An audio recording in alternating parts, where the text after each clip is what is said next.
Boy, oh boy, oh boy. Here we go with yet another game. Another primetime game here. What's going on, everybody? Hope you guys are enjoying your day. Thursday night football here. We've got the Rams taking on the Seahawks. An NFC West showdown between the two. This should be fun. It's going to be an interesting matchup. Should be an interesting game. Can't wait to see how this is going to go. I got the Rams winning this game tonight. No matter what, this is going to be a fun game.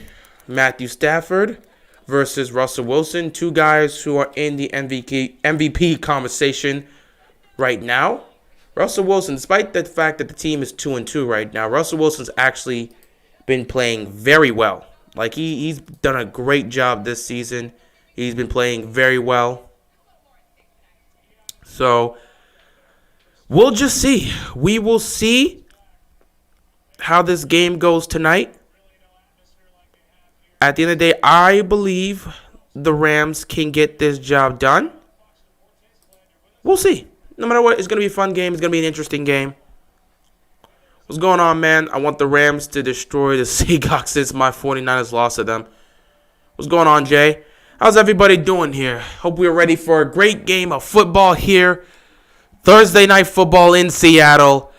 Rams are going to get the ball first. Kickoff here. What? Oh, my God!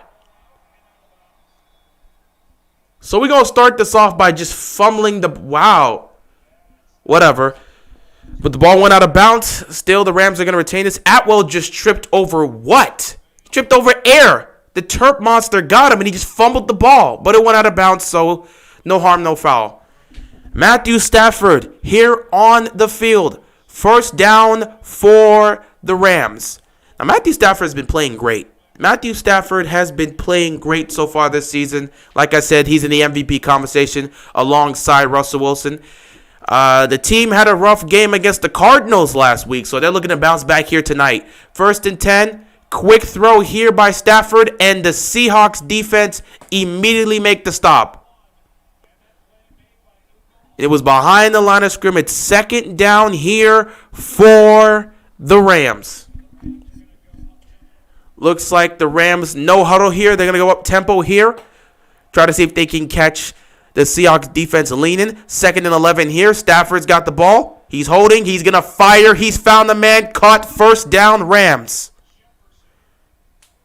Solid throw by Stafford right there. Picking up the first down. That's what you want to see. This is good protection here. This was definitely good protection, giving Stafford enough time to find somebody downfield, making the throw. That was a beautiful throw to Jefferson. 1st and 10 here for the Rams. Stafford's going to take this under center. Going to hand the ball off here. And they're going to pick up a couple. Ooh, maybe 1 yard was picked up there. 2nd down for the Rams. Got an NFC West matchup here tonight. I really like the Rams in this game. I expect them to bounce back from that terrible, just not even terrible, but that brutal loss to a divisional rival in the Arizona Cardinals, who have been rolling. So give them their credit. They've been rolling. So for losing to one divisional rival, you can't lose to another. This is a team I expect to win this division, so they got to win this tonight. This is a crucial game for them. 2nd and 9 here for the Rams. Stafford is going to take this under center. They're going to hand the ball off again. And again, the Seattle defense is right there to make some stops. Matthew is 3rd in the MVP rank, in my opinion. Also, I really want Trey to ball out against the Cardinals. We'll see what happens. But, I mean, the Cardinals have been a great team so far.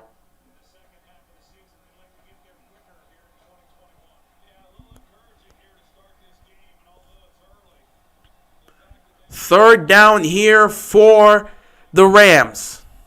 Got to pick up this first down. Up. Going to be an empty set here. Stafford making adjustments at the line of scrimmage. He's going to take the snap, looking for extra protection. Throwing to his left. He overthrows Cooper Kupp, who got open. Incomplete pass. 4th down for the Rams. They're going to have to punt the football. I know there's a football game on tonight, but can I get some F's in the chat and some words of encouragement for the USMNT in the World Cup qualifiers? I'm going to throw an F in the chat right there as well.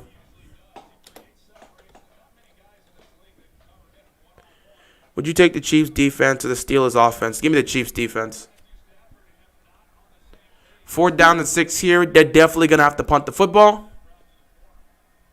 So good stop by Seattle here. They gave up a 1st down, but other than that, they held up.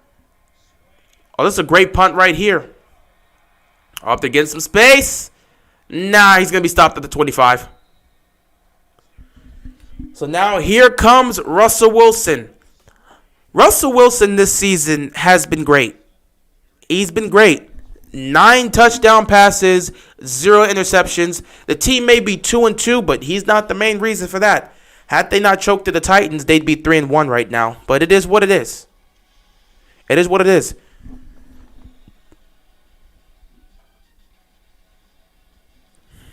Rams are looking overrated. I mean, there's only one loss. It was only after one loss. And again, I don't know if we can say they're overrated. I think we got to give credit to the Cardinals. At some point, it can't be like, well, the Rams are overrated. No, the Cardinals are just that good. Give credit to what the Cardinals are doing right now. They're the only undefeated team left. So, got to give them credit. I don't think it's a situation where it's like, oh, yeah, the Rams are overrated. Nah, I just think the Cardinals have been that damn good, and they continue to be that good. So, give credit to them where credit is due. You know, they've done a great job so far this season. They continue to win, and that's all you can really ask for. When you continue to win as a football team and your quarterback's playing well, defense is playing well, everybody's playing well, you just look at that situation, you're like, well, credit to them. The Rams, again, they beat up on the Bucs team, and they looked like they were the best team in the NFC. Next thing you know, here comes the Arizona Cardinals, who have been on fire, both offensively and defensively, and they go out there and they get the job done. So just credit to them for doing what they needed to do. Not going to take anything away from them. They did their job. They did what they needed to do. So credit to them for that. And again, with the Rams, I don't think it's a situation where it's like, oh, yeah, they're definitely overrated. Nah, I mean, they've played well. So I'm going to give them their credit. They've played well. So it is what it is. Let Russ burn, not cook. Well, he's looking to cook here, so we'll see. He's been playing well. Do you think Lamar is a top 5 quarterback? That's an interesting question. An interesting question that, honestly, you would just have to debate. In terms of what Lamar brings to the table, both in the run and the pass game, and how much he affects the game and what he's doing right now despite all the injuries, you can make the argument that he is a top 5 quarterback. Just because right now his team is riddled with injuries left and right. So many people are on IR. Other people are injured. We're trying to get those injured players back. Despite that, Lamar has been helping carry this team, and we're 3-1 despite all the injuries we've suffered. That's a top 5 quarterback doing what he needs to do. Being down double digits against Kansas City, leading those 2 touchdown drives in the 4th quarter, outplaying Mahomes in the 4th, that's what you want to see. That 4th and 19 pass to help set up the field goal, which again shows Tucker being the Hall of Famer, but Lamar making the clutch throw to Sammy Watkins. That's what you expect a top 5 quarterback to do. And then when they shut down the run game, he airs it out against the Denver Broncos. That's what you want to see. 1st and 10 here, play action. Russell Wilson has all the time in the world. He's going to throw, and he's going to hit his main man, Tyler Lockett. Big gain, 1st down. So it's interesting in terms of Lamar. In terms of what you've seen he's doing and putting the team on his back, you could say, yeah, he's a top 5 quarterback. But when you look at his numbers, that doesn't really scream top 5 quarterback this year because other quarterbacks have done a better job. Yes, they've had better weapons, they've had better protection, but just numbers-wise, especially when it comes to touchdown to interception ratio, passer rating, you can't say Lamar's top 5. 1st and 10, they're going to hand the ball off here. And my main man, Alex Collins, is going to pick up a couple yards. It's going to be around 2nd and 7. It's fun to see Alex Collins still in the league. Every Ravens fan remembers Alex Collins. For that 1 year, he was amazing with the Ravens. Everyone remembers 2017.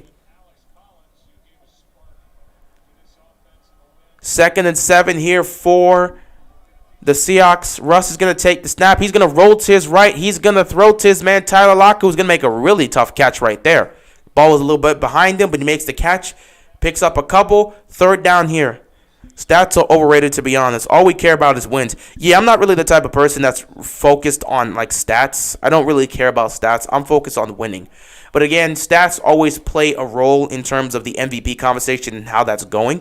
Because if you're looking at the terms of who's the most valuable to their team, Lamar no doubt has to be in the MVP conversation. But there's no way he wins it with the numbers he has right now. 3rd down and 3. Empty set here for Russell Wilson. He's going to take the snap. Now he's rolling to his left. Pressure's coming. He's going to throw. Nobody's open. Incomplete. The Rams defense makes a stop. 4th down here. Now, where are they? They might actually be close to field goal range. Stats are overrated, but they are important. Oh, yeah, they're definitely important, especially when you're evaluating how a quarterback's playing in certain circumstances. Oi. Hey, man, I just thought of something. If the U.S. makes the World Cup, would you think of streaming and commentating on a few games? I think that would be fun. If I'm able to, I probably will. I might. It depends because my schedule's not always open. 4th down and 3. They're going to punt this football here. Seems like if they can put this in a good position. Yeah, it's going to be right around the 11-yard line, so it's going to be a long drive here for the Rams. If I'm able to, because my schedule's incredibly busy. I work for most of the week, so I'm not even home most of the time. But if I'm able to, if it just happens to meet on a day where I am off and I can do it, I wouldn't mind. But yeah, I'm usually busy most of the weeks. In fact, the fact I'm actually able to live stream these games, somewhat crazy because I don't really have time much.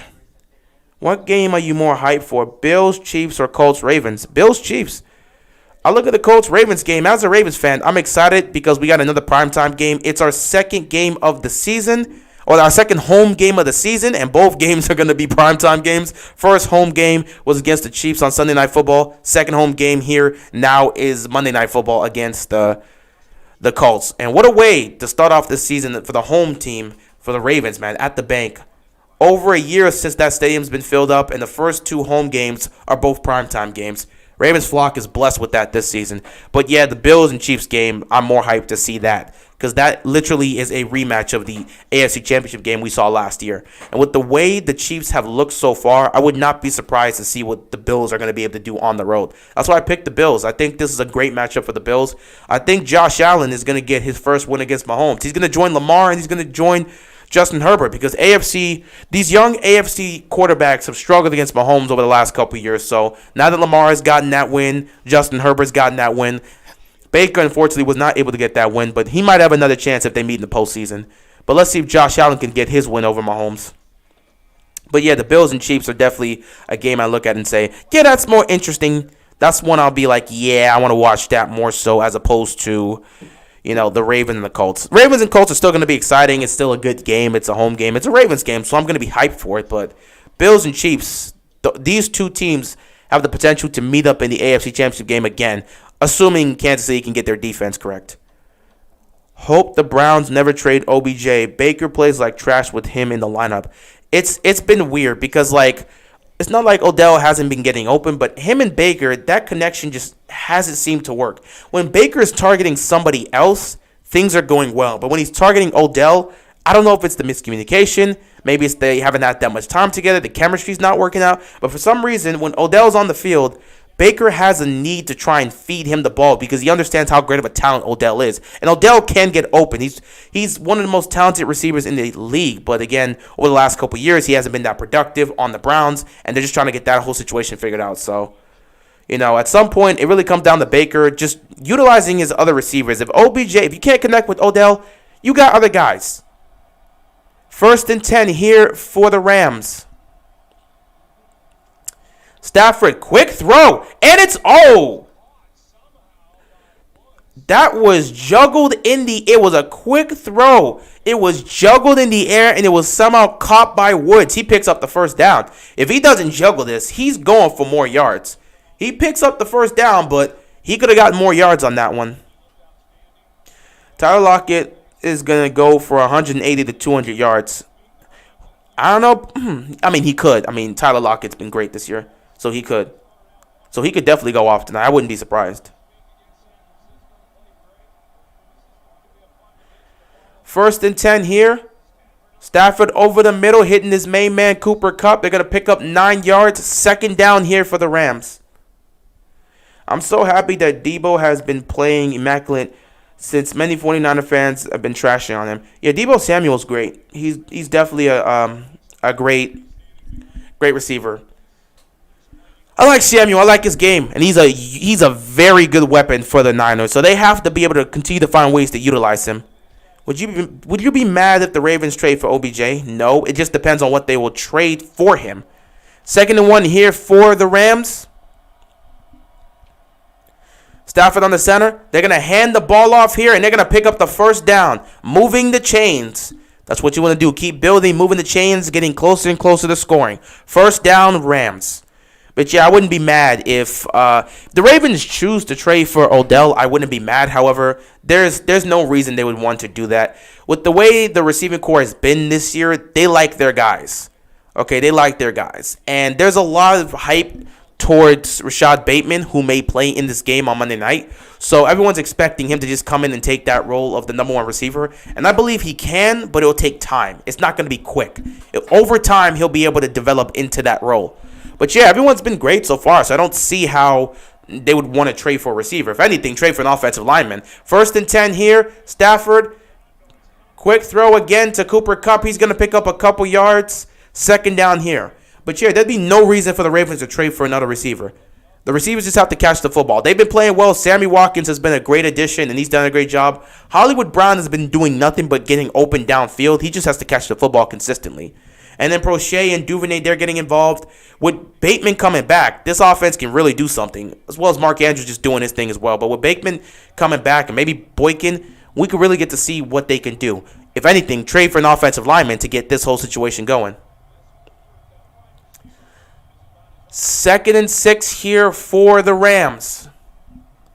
Stafford going to hand this ball off, and the defense gets him behind the line. 3-yard loss for the Rams. It's going to be 3rd and long here. Did you know that Debo is leading the league in receiving yards? I did not. 3rd and 9 here for the Rams. Stafford going deep, and he was going for Jefferson, but again, miscommunication there. I don't know what he was looking for there. Looks like Jefferson turned around, but Stafford was expecting him to continue to go downfield. Some sort of miscommunication there. Incomplete. 4th down and 9 for the Rams. They're going to have to punt this football yet again. So far, both these teams' offenses are struggling to get something going. We'll see what the Seahawks can do for their second drive. But a couple of situations where there was some miscommunication downfield between Stafford and his receivers. They'll get that fixed up. We'll see what happens with that. There's a punt. And it looks like Russell Wilson's going to get this ball back inside his own 20. It's going to start them off at the 19-yard line. 7:11 left to go in the first quarter here. Scoreless between the Rams and the Seahawks. But yeah, Debo's been great. Yeah, for the Ravens, again, the receiving core this year, it's not like it's the best receiving core in the league. Obviously, it's not. But they've done a great job in preparing these guys. And Hollywood, he's been doing a great job getting open downfield, just catch consistently. Sammy Watkins has been a great addition. Mark Andrews is still Mark Andrews. Both Duvernay and Prochet, they're getting more involved in the passing game. Once we get back Boykin and Bateman, we'll really get to see what they can do. And, of course, a lot of people have a lot of expectations for Bateman. I think it's going to take some time, but people expect him to come in and just immediately become the number 1 receiver. That's not how that works because it just takes time to build that up. Though, if Bateman does play on Monday night, I expect him to throw a couple easy passes to him. Just some short passes to him. Let him get the ball in his hand. Let him get a feel because it'll be his first ever NFL game. So, not asking for too much. Honestly, besides week 1, Monday Night Football has been trashed this year. I wouldn't really say that. The Raiders didn't exactly help in the fourth quarter. That game got somewhat interesting. But, it's been a little bit like that. Because Monday Night Football, week 1, we definitely had my Ravens going up against the Raiders. And that went all the way up to overtime. So that was cool. But then other than that, it hasn't exactly been the best we've seen. the Lions and the Packers wasn't that great, and then Eagles and Cowboys wasn't exactly the best. So, yeah, and the Raiders and Chargers was interesting, but not the best. But yeah, Monday Night Football hasn't really been living up to the hype we expect it to be. Sunday Night Football has been doing great. Thursday Night Football has been doing a really good job. So cool. Oh, look, at home with Baker Mayfield. I love the Baker Mayfield commercials. I don't care what nobody says. They're interesting. They're interesting. So, Baker could continue to do as many as he wants because they're interesting, I'm not going to count another man's pockets. Do what you got to do, man. Do what you got to do. I'm not going to criticize this man because he wants to come out here and take advantage of other business opportunities here.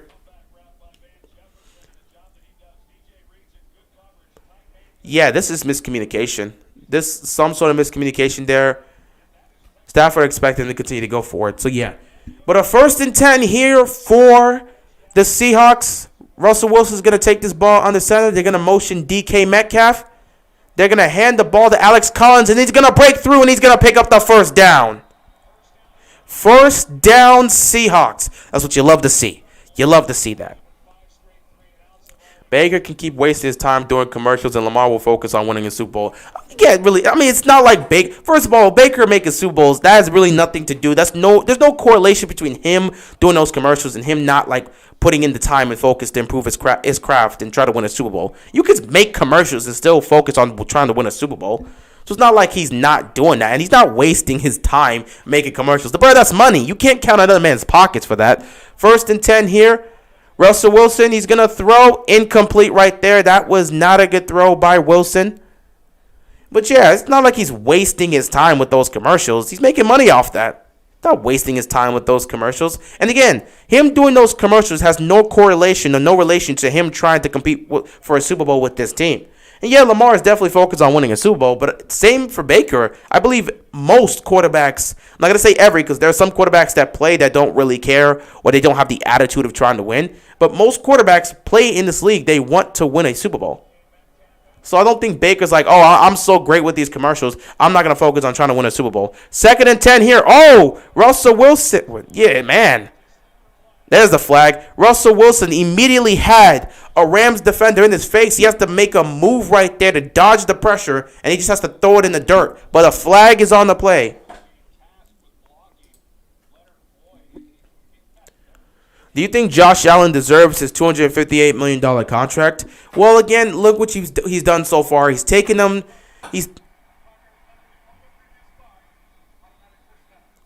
Oh, offsides here?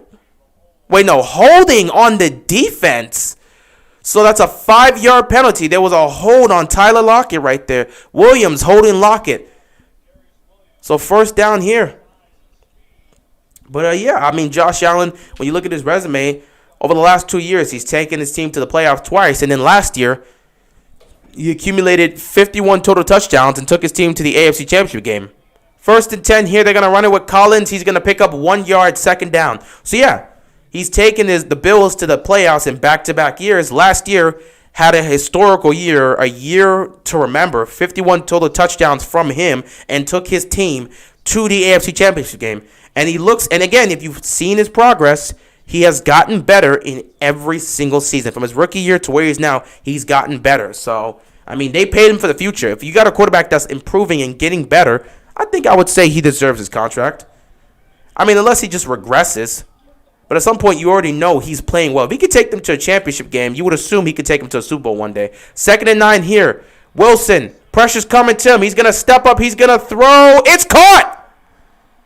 He floats it to DK Metcalf, who makes the catch. 1st down, Seahawks. Wow. Once again, Russell Wilson, the magician. The offensive line is doing him no favors tonight. But Russell Wilson, the magician, finds a way to make a play, and he gets it to DK Metcalf. That's what you want to see, DK Metcalf right there. He didn't stay still. He found a way to make a play. We need to sign Schwartz if we can. 1st and 10 here. Alex Collins, he's going to pick up a couple yards there. 2nd down here for the Seahawks. This is a nice drive by them. They're moving the chains. They continue to move and progress forward. This is what you want to see.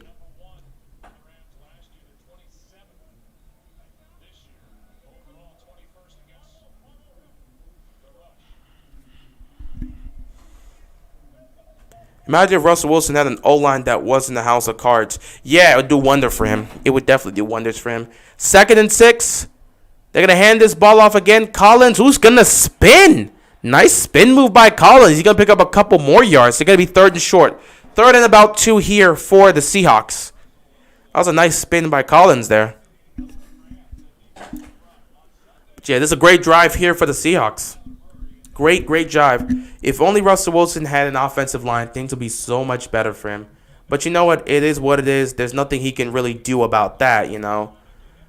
You just got to, hey, you deal with what you have in hand. You do your best with what you have. And you just keep going forward with that. 3rd down and 2 here for the Seahawks.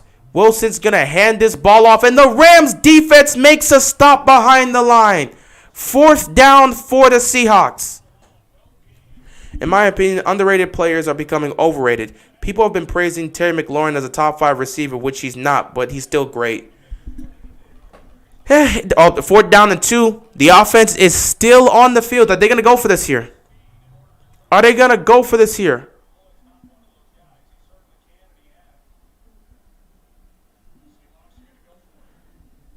What do they got here?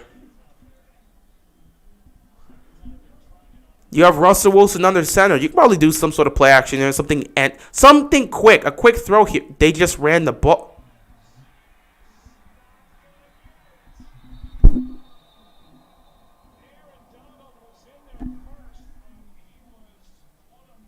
Why would you run the ball up the gut on 4th and 2? Nothing. You couldn't have. What? Aaron Donald was the first person on that play that just makes the stuff. My confusion here is, why would you run the ball up the gut on 4th and 2? Nothing else you could have came up with? Nothing creative? It could. Wow.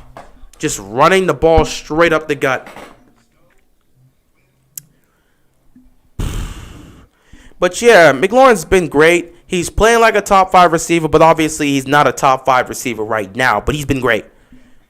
But yeah, you know, people are going to put praise. When you got a young receiver going out there and making plays, and you see him doing it with a quarterback that's not really considered elite, you're going to give credit to the guy. So I love Terry McLaurin. I love what he's doing for Washington. I love the little dynamic him and Heineke are coming up with, and we'll just see how far Washington can go with that. But obviously, McLaurin's not top 5 just yet. But if he can continue to play like this, he may be top 5 one day.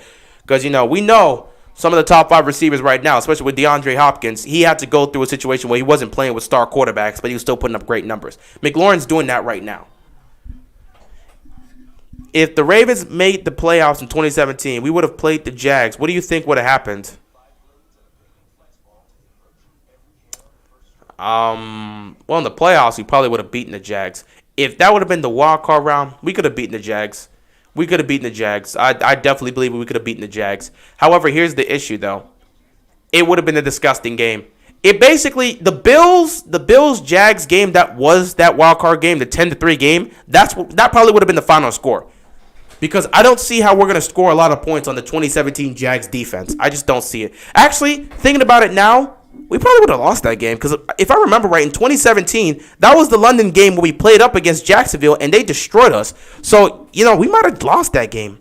We might have actually lost that game. Then again, you know, when you go up against the team again for the second time, whatever happened the first time, we're going to remember that. So I still think the Ravens would have had a good shot to win. But that defense tormented us the first time we played them. So, I don't know. It's up in the air. It's definitely up in the air. If we beat the Bengals in 2017, then we probably don't draft Lamar. See, I don't know about that. That will always be a question. And I kind of look at it and I'm thinking, if we do make the playoffs, they probably don't look for a quarterback at that point. Maybe they might still pick one up just in case. And since we picked up Lamar at the end of the first round, it's still possible they could have picked him up. It's just that he probably wouldn't have started in 2018. They would have just gone with whatever. Because you make the playoffs the previous year, they would have just been like, Flacco's going to stay. Lamar probably could have been picked up. 1st and 10 here. They're going to run the football, and they're going to pick up the first down. The Rams are moving the chain. I feel that if we would have made the playoffs, there's still a good chance we could have gotten Lamar because they still would have seen some of the issues. And they've been like, okay, Flacco's looking towards the end of his time here. He's not really looking like the Flacco we expect. We might want to pick up a quarterback just to prepare for the next couple of years. 1st and 10, play action here. Stafford throwing. Incomplete. Good defense right there. 2nd down. So they probably would have actually ended up drafting Lamar. That's good defense right there on Deshaun Jackson. Just knocking the ball out. Yeah, oh, he actually had a chance to get that. But that's great defense by there. Great coverage on Deshaun Jackson on that one. But yeah, we probably could have still picked up Lamar. It's just that they probably would have gone ahead and actually let Lamar develop for 2 years. So if that would have happened, there's a good chance we still get him. But 2019 never happened. So Lamar never wins an MVP. Because I still think we still would have picked him up. He would have been at the bottom of the draft because people were underrating him and stuff. 2nd and 10 here. Stafford. Screen pass here. And they're going to pick up the 1st down. They continue to move the chains. What if we kept Flacco after 2018? I mean, if you kept Flacco after 2018, it depends. So if we assume that, okay, let's just make an assumption here that everything that happened in 2017 happens. We pick up Lamar his rookie year. And then let's say Lamar, everything that happened in 2018 happens except we keep Flacco after Lamar's rookie year. Play action here. 1st down. Stafford was pump faking. He was going deep, but the Seahawks defense put the pressure on him. He was looking downfield, but he got tackled before he can do anything. A sack right here by the Seahawks defense. 2nd down for the Rams.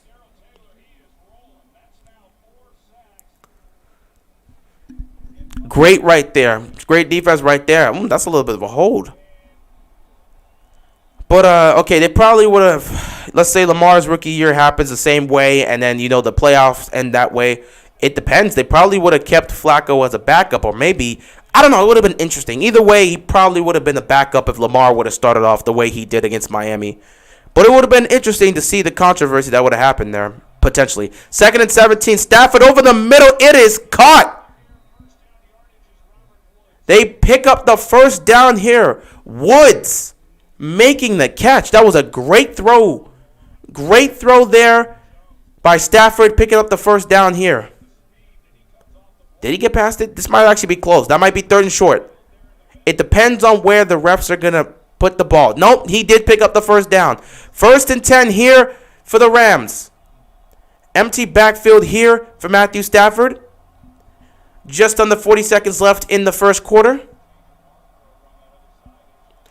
Stafford takes a snap. He's looking, firing. Caught again to Woods. Woods going to be knocked out at the 8-yard line. 24 seconds left to go in the 1st quarter.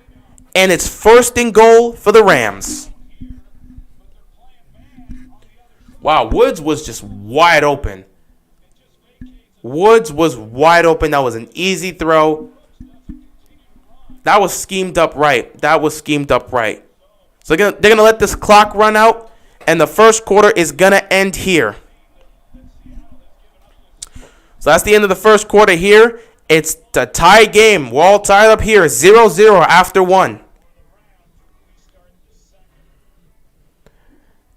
1-0 over Jamaica. Let's see, man. Let's see if they can make it. Do you think Flacco will retire after this year? It really just depends on him. If dude talked about wanting to continue to play football, so again, it's up to him if he wants to retire. It's really his decision. Why is Big Ben so stubborn? I mean, he's going to play football. First of all, Ben's not going to get benched. If he doesn't want to get benched, he doesn't want to get benched. He came back this year to get the money, number one, but to also play another year and see if he can compete. So, I mean, he didn't come back to sit on the bench and have, Dwayne Haskins take over his spot. That is not why he came back to play. He wants to get paid, but he also wants to compete. So, even if he's playing like trash, it shouldn't stop him from wanting to play. And I don't think it's going to stop him to want to play. So, that's just how it's going to be. He's going to continue to play.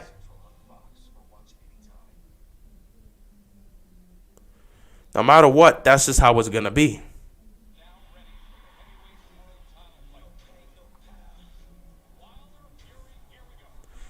But either way, it's going to be fine. The Steelers are just going to have to deal with the situation the best way they can. I mean, it's nothing you can do. It's kind of crazy how it's the Bills and Bengals' fault that we got Lamar. not really the Bills' fault. Because the Bills, no matter what, the Bills couldn't control anything. They made the playoffs because we screwed up. So it's really the Bengals' fault that we got Lamar. But then again, I mean, you can say that for anything. Like, again, you could just say it was everybody in the AFC North's fault that the Bengals got Joe Burrow because they were that bad. And then the same thing for Baker. Like, if it wasn't for the Steelers beating, if the Steelers didn't beat, actually, wait, I don't think anyone else was 1-15 that season in 2017. So, because I was about to say, if no one was 1-15, I guess no matter what, the Browns were gonna get the number 1 overall pick. So, but I guess if the Browns weren't that terrible and we didn't beat up on them, if us, the Steelers, and the Bengals didn't beat up on them in 2017, then they wouldn't have got Baker. And you can just go back and forth with that. But, that's just how it works. Ravens need to at least get to the AFC Championship game this year. That's the hope. But, it is what it is. Hey, we've made progress every single year in Lamar's career. His rookie season, he comes in, leads the team to the playoffs, but he doesn't look ready to really take that next step. Second year, he takes that next step, becomes an MVP, but he's not really doing what he needs to do in the playoffs, and he fails right there. Then the following year, he's got to get over the hump and win a playoff game. He does exactly that. Only difference is he gets stopped in the divisional round. Now this season, he has to get past the divisional round. First and goal, quick throw, off the hands of Jefferson, incomplete. Second and goal for the Rams. Are the Chiefs going to get to the Super Bowl this year? Not if their defense keeps playing like that. That they can't continue to play backyard football and expect to get to the Super Bowl because the way their defense is playing, it's costing them right now. If they were to face off against Baltimore again, I think Baltimore will continue to exploit their poor run defense, and that will help us. If you look at it, if Lamar doesn't turn the ball over 2 times, we're not down in that game, honestly. But yet, despite the turnovers, we still won. The Chargers are exploiting them. Everyone's been exploiting them. Second and goal, Stafford. He's going to roll to his right, trying to buy time. Looking, firing. He's going to float it. It's picked off!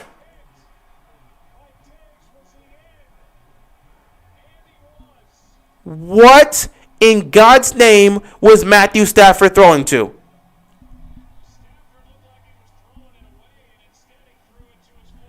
What? What in God's name? What? That's a pick. What was Stafford thinking with that? Nah. He was trying to throw this out of bounds? That's trying to throw... Oh, my. Okay, that's just a good play by the defense, then. Man, if you're trying to throw it away, throw it out towards the... You legit threw it straight. Throw it out towards the right.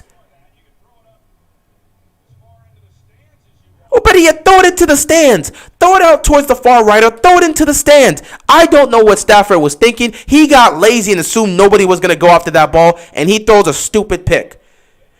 What's going on, George? Yeah, he was trying to throw it away. He was trying to throw it away, definitely. He wasn't trying to make a play. He was trying to throw it away. But he got lazy with it. Throw it out towards the right so they have no chance here. First and 10, Russell Wilson's going to have to run again.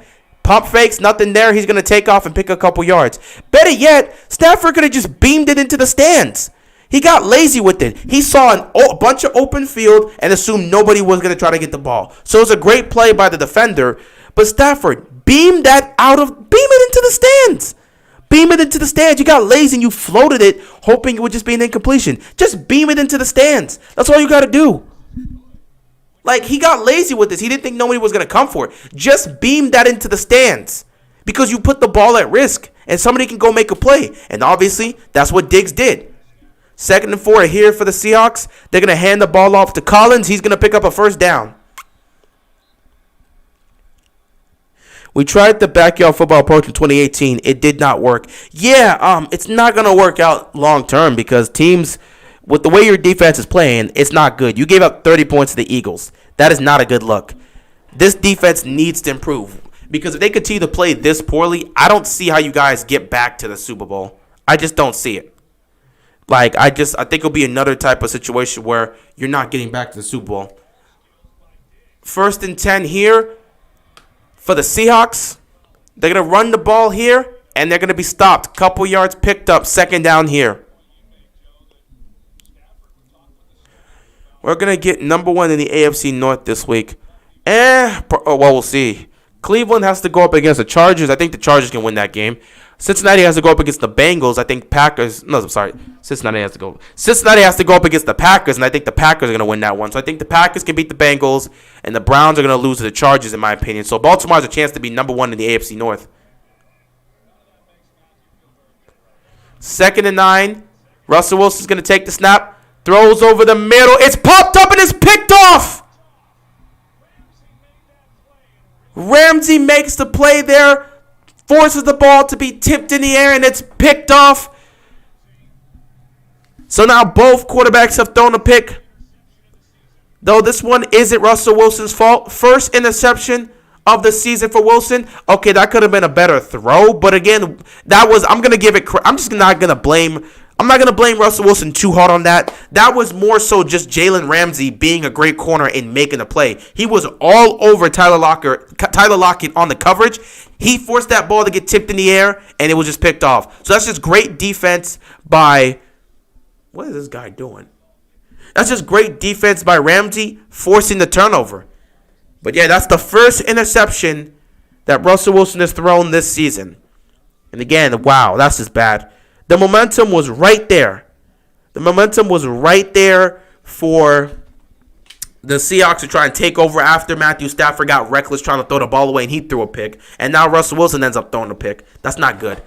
Is Russell Wilson still a top 5 quarterback? Yeah, he's consistently in the playoffs every year. He's consistently in the MVP conversation. Just like last year and the year before, Russell Wilson is in the MVP conversation this year. He's a top 5 quarterback. And when you look at the main guys, you look at Mahomes, you look at Rodgers, you got to look at Wilson. And, of course, with the way Brady plays, you put him in that type of situation. So I don't see a problem with having Wilson there. You think the defense is mad at Wilson? I don't think they can blame Wilson for that. It's not like he threw a stupid pick. He was getting into Tyler Lockett. It was just great defense by Ramsey. The defense can't be mad at him for Jalen Ramsey making the play. Ramsey made that pick happen, so they can't be pissed off at him for throwing a pick. Besides, it's not really a situation like the previous years. It's different now. You're not really going to sit there and be like, oh, let's get all over on, like, let's just get pissed off because the offense makes a mistake. Because we already know how they were after the second Super Bowl where things just wasn't the same for them. I don't think that's the case now, so they're just fine.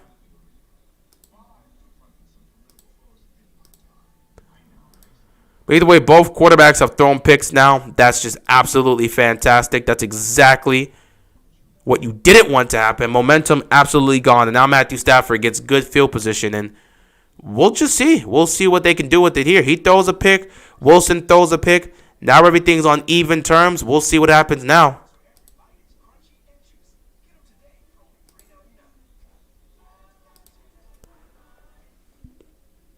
Reader is a defensive lineman, and he had 2 interceptions this season. He's doing a great job. He's doing a great job. Good on him for that. He's doing a great job. So 1st and 10 here for the Rams after the bad pick by Stafford, which shouldn't have been a pick, but he decided to get lazy trying to throw the ball to bounce. 1st and 10 here. Stafford's got plenty of time. He's going to air it out downfield. He's going to miss his target. He overthrows his receiver just barely. Good defense right there. That was great coverage. But yeah, again, with this on this interception, this is just great coverage by Ramsey. And he forces that to happen. So that's just great on Ramsey. USA continues to do great. They're now 2-0. They're up 2-0 in that game against Jamaica. Who scored both goals?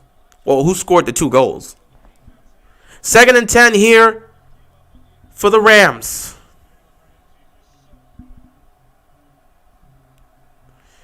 They're going to take the snap. Matthew Stafford, quick throw to his main guy, Cooper Kupp. He's going to pick up a couple yards. It's going to be 3rd and manageable here for the Rams. They got to take advantage of this. They got to take advantage of this and pick up the 1st down.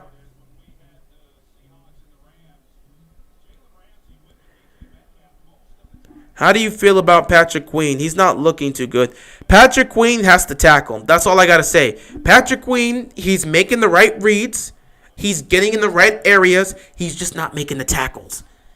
And that's a big theme of not just for him, but for the entire team. They need to tackle better. Yes, Patrick Queen's one of the guys that need to tackle better, but the team as a whole has to tackle better because he's making the right reads. He's getting in the right area, but he's not making the tackle. He has to make the tackle. 3rd and 5 here. Up, flag. Timeout. That's beyond delay a game. Every time the Rams Seahawks play, it's a defensive slugfest. Yep. Even when the Rams weren't great. Delay a game here on the offense, so a 3rd and 5 turns into a 3rd and 10 here.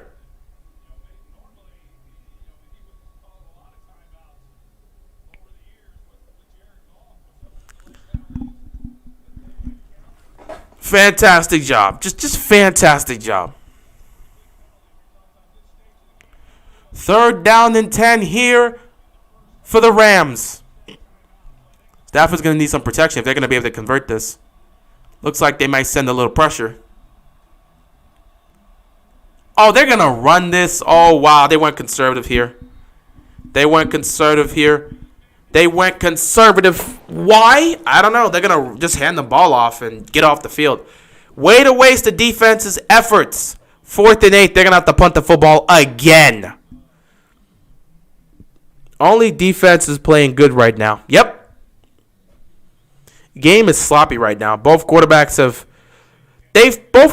done a solid job playing well today. But again, you got a situation where Matthew Stafford was sloppy on the pass where he was just trying to throw it out of bounds. And then Russell Wilson didn't even do anything wrong. It's just Jalen Ramsey made a great play, which caused the pick. So both quarterbacks have thrown a pick. There's a punt. And it's in a pretty solid position. It's going to go out around the 16-yard line, and that's where Russell Wilson will start off with the ball for this next drive. If we had beat the Titans in 2020, do we beat the Chiefs in the AFC Championship game?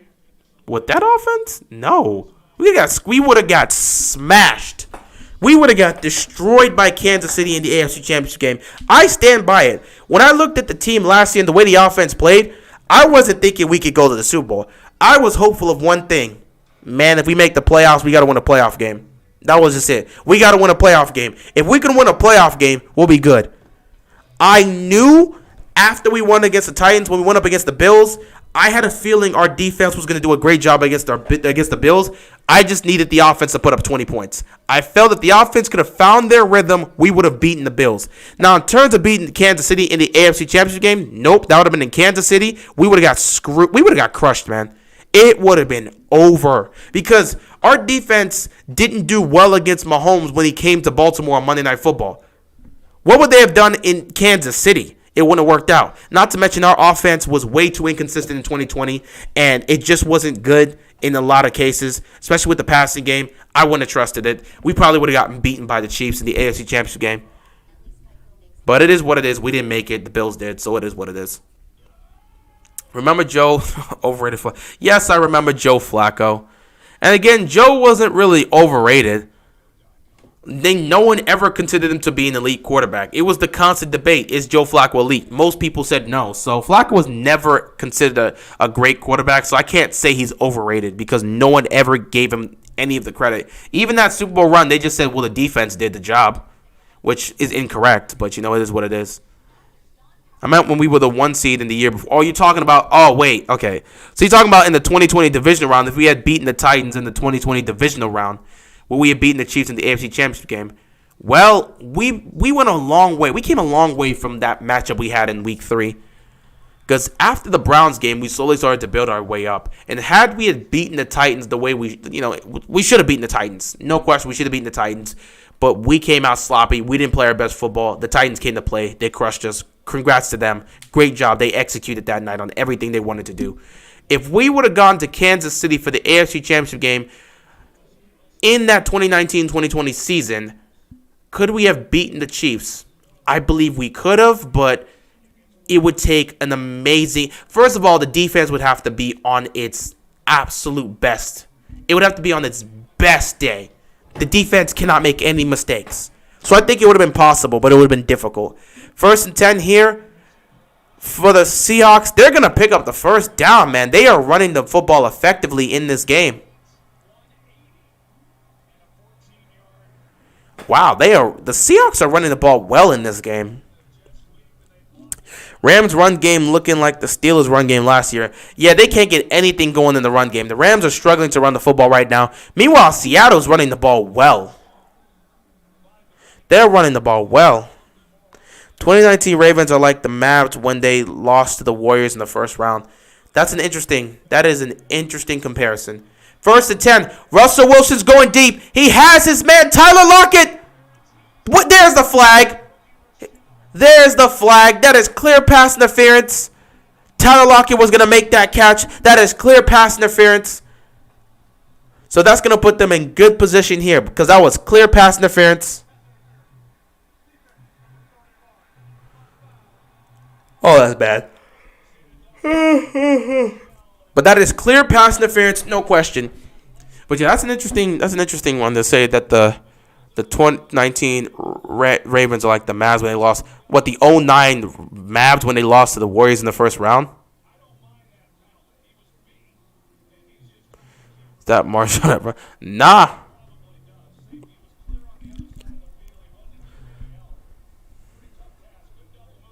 The Dolphins knocked us out of the playoffs in 2019 because they beat the Patriots in Week 7. So the Titans would have to go to KC instead of New England if the Patriots beat the Dolphins or the Chiefs. Nah, can't say the Dolphins. Nope, can't really say that. Can't say the Dolphins knocked us out of the playoffs because that's just like, well, they knocked us out of the playoffs because if it wasn't for that, we wouldn't have faced the Titans. No, we were the number 1 seed. It didn't matter who you were going to face off with. If it was Kansas City, that's a different case. But no matter what, everybody else in the AFC that made the playoffs that year, the Ravens should have been able to beat. So we can't say the Dolphins really knocked us out. No, the Titans knocked us out. The Titans knocked us out because we just didn't play well. It didn't matter. We didn't play well. I'm going to give the Titans their credit. Can't say the Dolphins knocked us out because they beat the Patriots in Week 17. We were the number 1 seed in 2nd and 7 here for the Seahawks. Wilson threads the needle to DK Metcalf, and he's in for the touchdown. So the Seahawks are going to strike first on the scoreboard. Great throw by Russell Wilson. Nice catch by DK Metcalf. He's going to go into the end zone. First touchdown of the game. Let's see how this is going to go. Great drive here by the Seahawks, putting up points. And DK Metcalf did this with Ramsey on the coverage. Nice. Great throw by Wilson. Nice catch by Metcalf. Takes the contact, gets into the end zone. Great play. Extra point here for the Seahawks. Just get this. Don't miss it. Kick is up, and it is good. And the Seahawks are up 7-0. Let's see how the Rams respond on the next drive. A pass interference call ends up setting up Russell Wilson to DK Metcalf to put some points on the board. But yeah, I'm not going to say the Dolphins knocked us out of the playoffs because of that. Nah. I'm going to give the credit to the Titans. We just lost. And again, you can't play like that. You play who's in front of you. We played who was in front of us in all the previous weeks, and we did well. So, nah. Credit to the Dolphins. No, not credit to the Dolphins. Credit to the Titans for beating us. The Dolphins has nothing to do with that.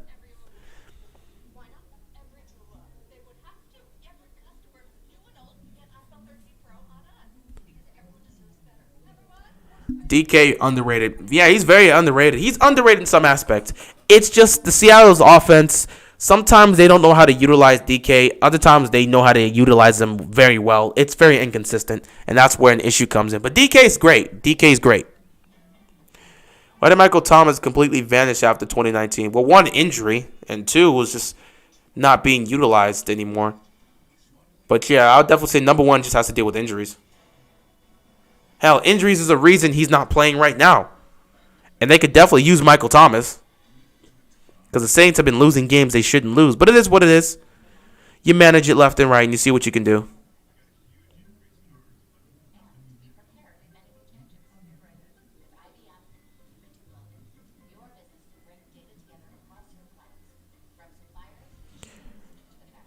Oh, that's nice. Seahawks are a sneaky team. I don't know what to make of the Seahawks. They're very inconsistent. They could lose a game the way they've lost so far. They can blow and choke a lead, and then another week they could play against a Super Bowl contending team, and they'll find a way to win that game. I do not know what to make of the Seahawks. They're so inconsistent. They're inconsistent all over the place, and I just don't know. I just don't know what to make of them. So it is what it is. Seahawks are what they are.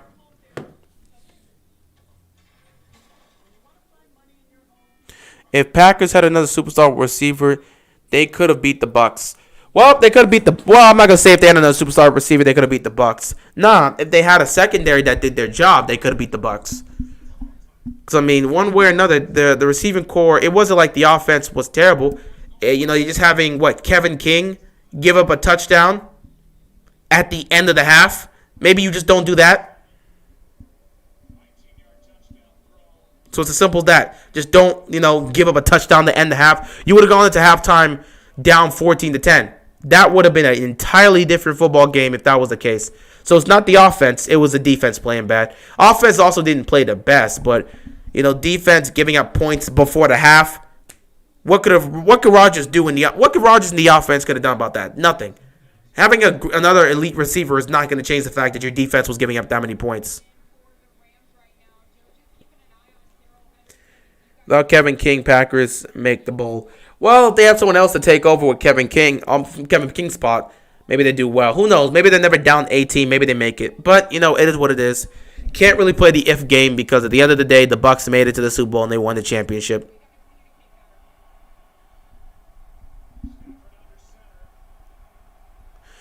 First and 10, Stafford on the center. They're going to run this ball again, and they're going to pick up a couple yards. That was actually one of the better runs they had. That was one of the better runs they've had. What if that holding call wasn't before the half in the NFC Championship game? Maybe they might be able to put up some points, but who knows?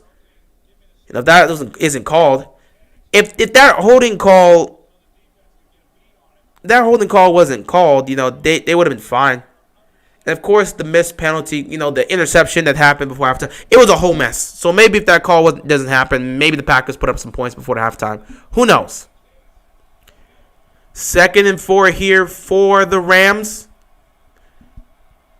They're going to hand this ball off again, and they're going to get a great run here. That was a great run by Michael right there. That was a great run. That was a great run for the Rams, trying to get this running game going. First down for the Rams. Basketball question. What duo would be better, Steph and LeBron or Dame and KD? That's not a question. Steph and LeBron. Steph and LeBron would be unfair. Steph and LeBron would be unfair because LeBron can make it work. You're going to give LeBron, one of the greatest shooters of all time, to work alongside with, another superstar that can go out there and score whenever he wants. Steph can go out there and drop 50 points if he wants to. Not to mention, Steph, it's also great at facilitating the ball just like LeBron. But most importantly, Steph can adapt to any system. Both Steph and Clay are able to adapt to any system. So you put Steph alongside LeBron, that's just, oh my God, that's disgusting. With KD and Dame, you're just getting nothing but elite scoring. You're getting elite scoring because Dame doesn't really play defense. Not really like that. And KD plays defense, but that's not going to be enough to help out. And I'm not saying LeBron or Steph plays defense. Nah, we're speaking offensively here. Offensively, Steph and LeBron would just be, it'd be disgusting. Because not only do you know both those guys can go out there and give you 30-plus points each, just like Dame and KD, but they'll be giving you 30-plus points each while also getting their teammates involved. It would be disgusting. LeBron and Curry would be unfair. It'd be unfair. Like, they would just, oh my God, that'd be disgusting. 2nd and 7 here for the Rams. Stafford, play action, throwing over the middle. It is caught. Caught by Woods, picking up the first down. I mean, Zach Wilson at school today, he told me, you saw Zach Wilson at school today? He told me his actual age.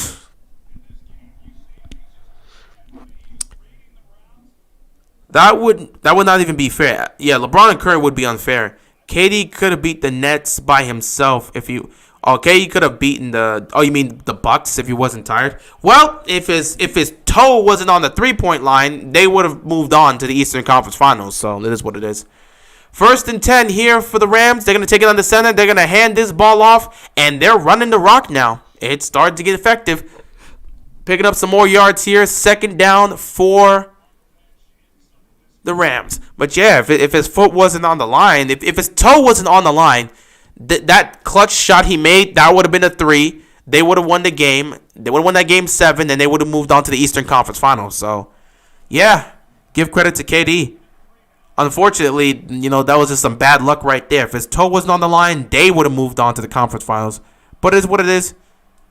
You just got to deal with it how it is. 2nd and 3, empty backfield here for the Rams. Quick throw. Gets it to Cooper Kupp. He's going to pick up the first down. What if you had a team of MJ, LeBron, Magic, Steph, KD, Shaq, Kareem, and Kobe?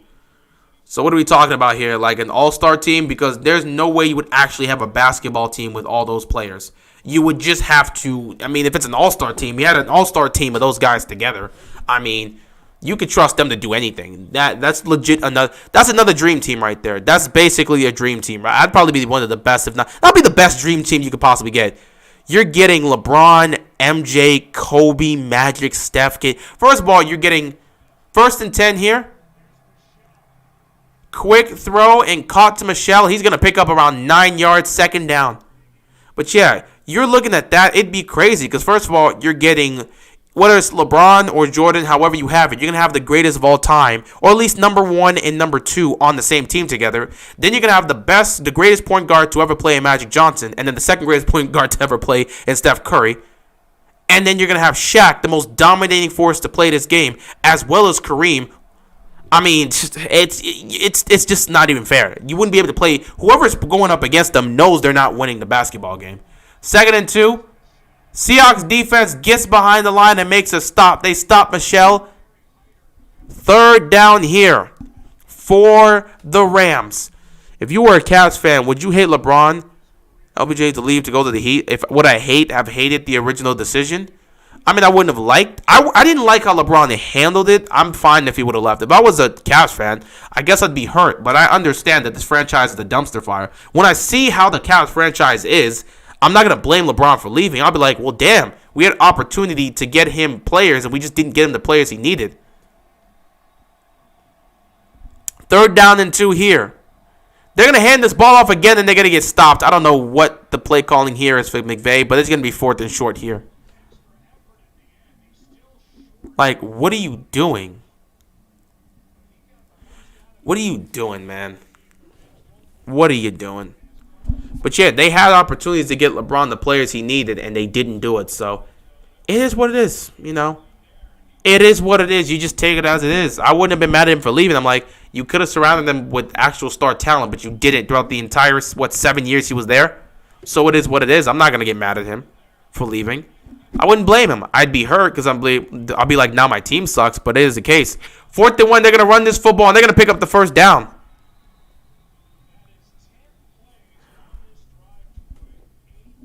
First down for the Rams. What's stronger? Flight's love for Curry or Flight's hate for Rudy Gobert? Flight's love for Curry. That's easy. The only help was Carlos Boozer and Mo Williams and Delonte West. Delonte West wasn't that much of a help, but it was something. Mo Williams was okay. Now, Carlos Boozer was actually great, but here's what the play action here. He's going to throw to Woods. They're going to pick up around 8 yards, 2nd down here. Carlos Boozer was a great pick. He was great help. He was good help for LeBron, and he was an all-star talent. Here's the problem.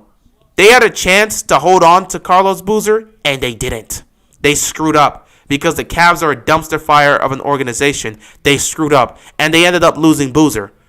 So once you saw that happen, you knew this team, at some point LeBron was going to have to leave. We all knew at some point he was going to have to leave. Because they're just bad, man. We knew at some point.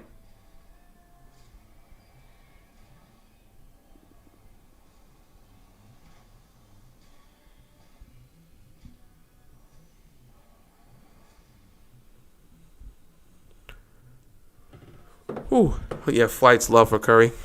But yeah, you just knew. You just knew. What's worse is they also had an opportunity to get Amari Stoudemire, and they also screwed that up. If they would have gotten him in 2010, no doubt in my mind, the Cavs would have made it to the finals in 2010. But, I mean, it is what it is. You're a Heats fan? Yeah, I'm a Miami Heats fan. So, I mean, LeBron leaving to come to the Heat, that kind of benefited me. That helped us out. We got a couple rings thanks to that. So, I'm cool with that. But, yeah, I'm a Miami Heat fan. So, LeBron's decision, that hurt Cleveland, but that helped my team. So, I didn't really care. Well, at least back then, I was a lot younger, so I didn't really care. But, like, now, if that would have happened, he's coming to my team, I'd be happy. But I'll also be like, bro, you could have handled that better. Remember when Wade cared you guys? Yeah, I know when he cared us. For many years, he definitely cared us. And I remember what he did in '06. I definitely remember what he did in '06.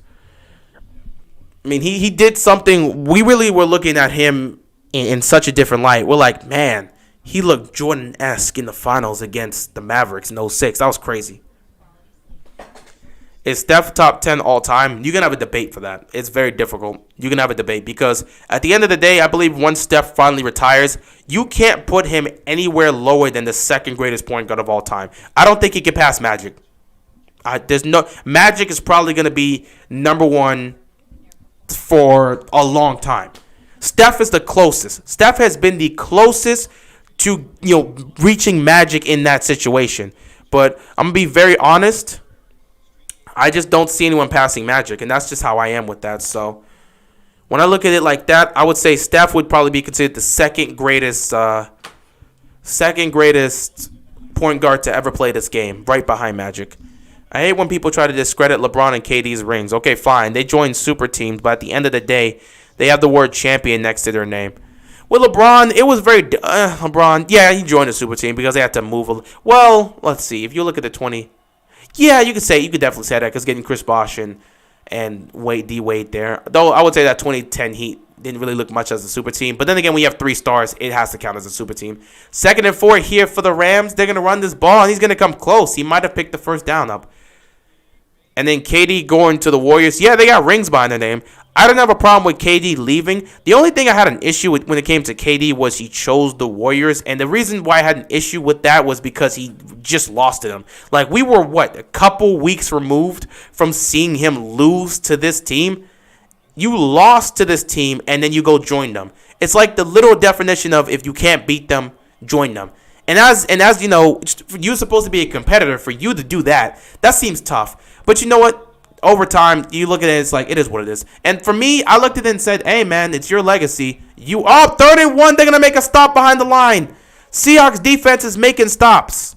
4th down here. We got a minute left to go in the first half. We'll see what they want to do. Do they go for it on 4th down or did they kick the field goal?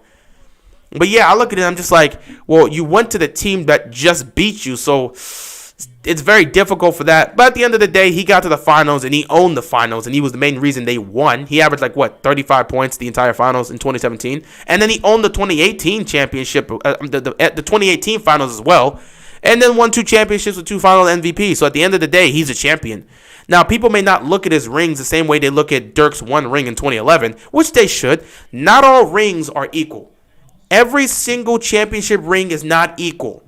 So when you look at 2 KD's rings, it's not going to be seen in the same category as Dirk's ring in 2011. But it's still a championship ring. So he still should get his credit. He's a champion, so give him his credit. But you can't take away their rings. You can't take away their rings. Why didn't LeBron stay with the Heat? Because he had an obligation. He already said he wanted to win a championship for Cleveland when he was first drafted there. That was a lifelong goal and dream for him. He wanted to get that done. 31-yard field goal here for the Rams. The kick is up, and it is good. They are on the board. It's a 7-3 game with a minute and 8 left to go in the first half. But yeah, LeBron, from a long time, he said he's wanted to bring a championship to Cleveland. So, he tried it the first 7 years when he was drafted there. It didn't work out. He went to Miami. He was winning championships. But really, that was great. But in the back of LeBron's mind, he's like, I still have unfinished business left in my career. I have to get this ring for Cleveland. So after the 2014 finals, where we get destroyed by the Spurs in 5 games, that one hurt me. I thought it was going to be similar to 2013. Boy, was I wrong. But after we get embarrassed like that by the Spurs in 2014, LeBron kind of looked at the situation, and of course with Pat Riley could have retooled that team, and they could have continued to compete. But LeBron was keeping track of what was happening with Cleveland. Cleveland had a young guy in Kyrie Irving, and he was becoming a star. And at that point, he was a young star. He was a rising star. So he was seeing what they were doing, and Cleveland had the number 1 overall pick. So they could use that pick to potentially go get another star. So, they drafted Wiggins, and they didn't want Wiggins, and LeBron already announced he was coming back because now he's seeing that they have a team that could potentially compete. So that's why he went back to accomplish that goal of winning a championship for Cleveland. So, of course, they're going to need another star. It can't just be him and Kyrie. They go and trade for Kevin Love, who was a star at that time. And bada bing, bada boom, you got another big three that can help him compete to get that ring he's finally wanted to get for Cleveland. Henry Ruggs or Willie Snead? Henry Ruggs. That's not even a question. But Willie Snead's still clutch. I love him. As a 76ers fan, I appreciate AI, one of my favorite players. I wish we got him a ring. It would have been great to see Allen Iverson get a ring, but, it was unfortunate. Though that Game 1, 2001 NBA Finals against Kobe and Shaq's Lakers, that will never be forgotten. Tyronn Lue is still known for being the guy that Allen Iverson stepped over in Game 1 of the NBA Finals, so that was funny. I wish Iverson was the Sixers head coach and not Doc. Well, again, it depends on if Iverson can actually coach a team. He wasn't really fond of coaches, so him coaching a team would be interesting. But again, you never know. He's a player. Maybe he could have talked to him. Maybe it would have worked out. But again, if it depends on if Iverson would have ever wanted to be an actual coach and do coaching long term. People need to stop overvaluating Dirk's ring. He had one finals run.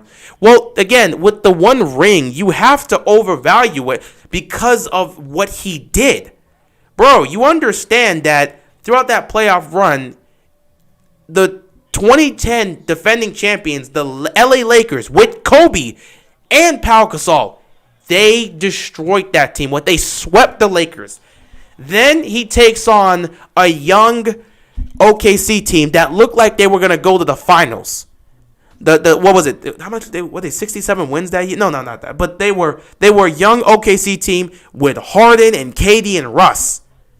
This man, down the stretch, plays so well in that series and gets to the finals. Why we overvaluate that ring is because Dirk was the lone star and he went up against three stars. He went up against D. Wade, who was still a superstar in 2010, LeBron James, the best player on the planet at that time, and then Chris Bosh, another star. He went up against that team and he ended up beating them. Of course, he had a lot of help. Obviously, he didn't do it on his own. But he was the main catalyst in them winning. 1st and 10, wide open. Big play for the Seahawks. First down picked up. They're going to go no tempo here. But yeah, they're going to overvalue that ring because he literally was the lone superstar in his team, and he ended up beating a team that had 2 or 3 superstars. That's one of the great, and not to mention, he did that by beating the defending champion Lakers with Kobe and Pau Gasol. He beat this young big three of KD, Russ, and Harden, and then he beats LeBron, Wade, and Bosh, who should have won that championship. He goes on to do that. It's one of the greatest, if not the greatest, finals run we've ever seen from a player. He did that with no other superstars on this team. So that's why that ring is always going to be overvalued, because of what he did. You beat LeBron, D. Wade, who was still a superstar at that time, and Chris Bosh, and you're the only lone star on your team. Everyone thought it was impossible, but they got it done. So you got to give him his credit. You got to give him his credit.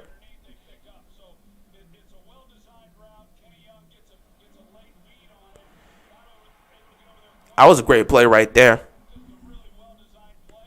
Kyrie didn't want LBJ to come back. He didn't want LeBron to come back because by 2015, Kyrie had gotten to the point where he's become a rising star, and he thought they were going to finally hand him the keys to the franchise, and he was going to be the guy for them. All of a sudden, LeBron comes in when he was ready to be the guy. Obviously, he's not going to like that. So, yeah, he definitely didn't want LeBron to come back because now all of a sudden he has to play second fiddle to LeBron, which is not what Kyrie wanted to do. 2nd and 6 here, 27 seconds left. They just got to get into field goal range. They got one timeout left. Russell Wilson takes a snap. He's going to beam it downfield, and nobody's open. No one's even down there. Here comes a flag. That might be intentional grounding, potentially. I don't know. What's the best Detroit sports team? You might have to say the Pistons. At least they can make the playoffs. I mean, what's their record now? 15 or 16 straight postseason losses for not postseason, but like 15 or 16 straight losses in the playoffs for the Detroit Pistons. It's been tough. Yeah, and LeBron treating him like a rookie in his 5th season. That didn't help out. But again, LeBron by then has already won multiple championships. He went and learned how to win. He learned how to win a championship by going to Miami. Miami taught him a lot. It really taught him how to win a championship. So that did so much for LeBron. So by the time he went to Cleveland, he already knew how to win a championship. Everyone just had to follow his path and just let him do what he's got to do. 1st and 10. Got 21 seconds here. They're already in field goal range. Now they're in striking distance. Wilson's going to take the snap. He's going to throw over the middle. It is caught. 9-yard pickup by Swain. And it looks like the Seahawks are going to use their final timeout. They're trying to get some. They're trying to score a touchdown here.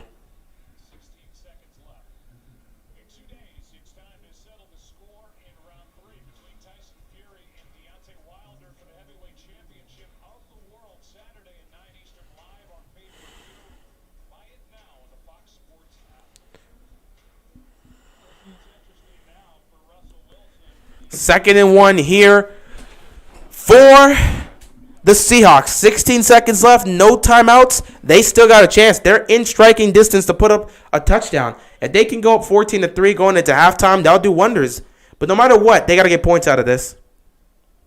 14-3 is a lot better than 10-3. Yeah, 14-3 is going to give them an advantage. 10-3 means that if the Rams come out of the locker room, well, actually, they're not even getting the ball. The Seahawks get the ball to start the second half. So if the Rams can make a stop coming out of the locker room and they can just go down the field, score a touchdown, and it's just tied, I would rather it be 14-3 than 10-3 if I'm a Seahawks fan.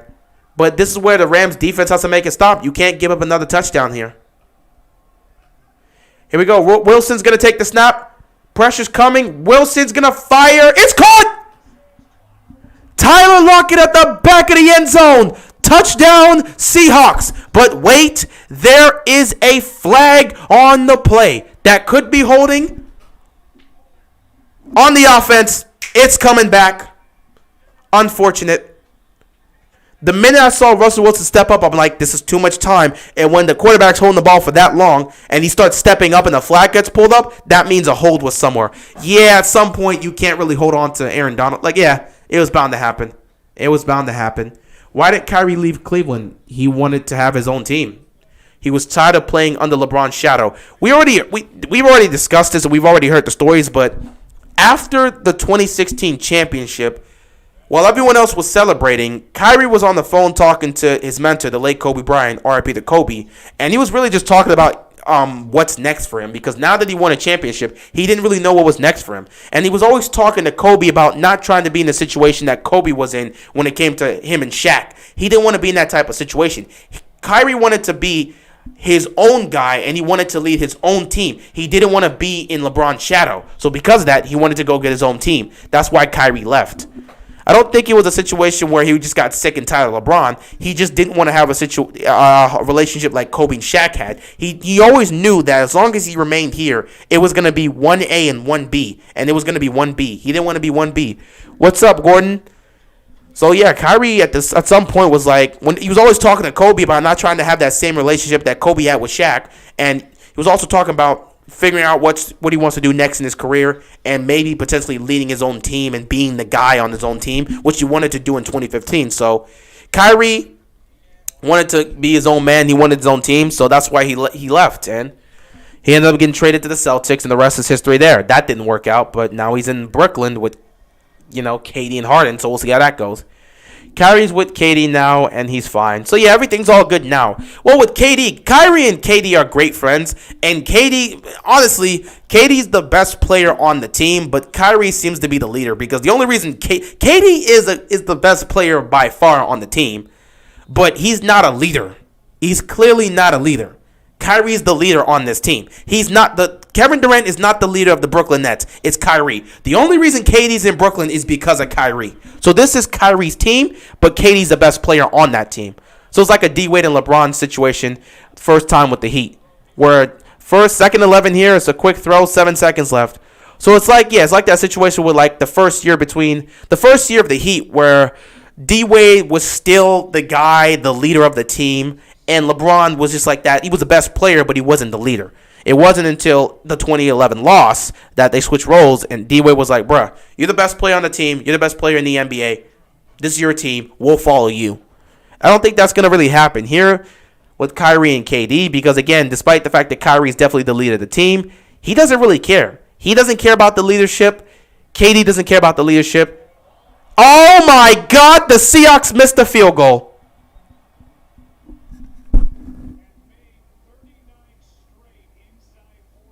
How do you miss a 35-yard field goal? Oh, my God. So it's going to be that type of game. Just a disgusting game here. Well, I picked the Rams to win this game, so I'm hopeful. That means that's some positivity right there if you're Sean McVay. You give up no points. So now this remains a 4-point game going into halftime. Much better than being down 7. 35 yards, and they can't hit that. All right. Rams going to take a knee, and that will be halftime here. The score is 7-3. A lot of mistakes on both sides of the field. We'll see what happens in the second half. The Seahawks will get the ball. They'll receive the ball first in the second half, and we'll just go from there. All right, I will see you guys in the second half. Until then,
All right, we're back at it. The camera being so out of focus. Come on.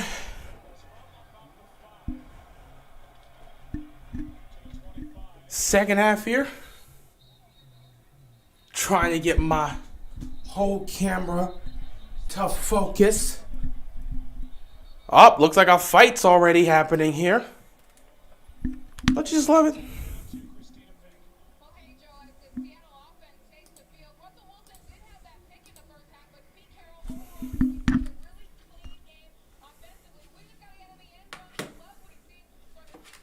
What have I done to my camera? There we go. Yeah, here we are. We're back at it. Second half. Kickers have been missing a lot. Yeah, they really suck at this. They got to stop missing. First and 10 here. Play action. Wilson is going to fire, and he hits his man Lockett for the first down. Continuing off where they left off in the first half. Let's see if they can put some points on the board now. Still 7-3 game, but the Rams defense is looking to make a stop here. You know the NFL is scripted and a lot of games be rigged. Well, I mean, if that's the case, it is what it is. Most things in the world are scripted. Damn near every show you watch or every show you see, including reality TV, is scripted. Who cares? It's entertainment. No one's going to be, oh, what a spin move right here. No one's really pressed over this. It's a game, dude. Like, it's a game. If it's rigged, okay, it is what it is. That's just how the game is. If the game's scripted and rigged, it is what it is. No one really cares. It's entertainment. The WWE is scripted. We all know that, but no one cares. It's still entertainment. 2nd and 6 here for...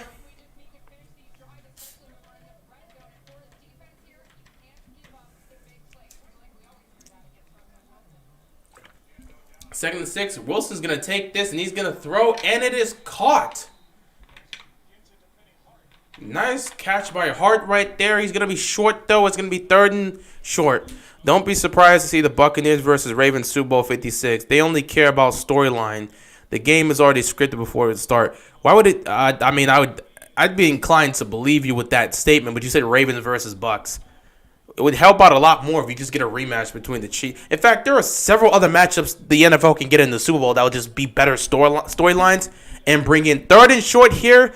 Quarterback sneak by Russell Wilson. He picks up the first down. Like, there are plenty of other matchups in the Super Bowl that would be much more entertaining. People would watch. It would have better storylines. So, I mean, if they're scripting this, the Ravens and the Bucks wouldn't be a good one to script up. Just saying. You might want to have LA in the Super Bowl. That would just do wonders. It's Los Angeles. You know, it's been pretty even. 12 first downs picked up by the Seahawks. 11 first downs picked up by the Rams. Quick throw. It's up in the air, and it's almost picked off. Dangerous throw. It could have been picked right there.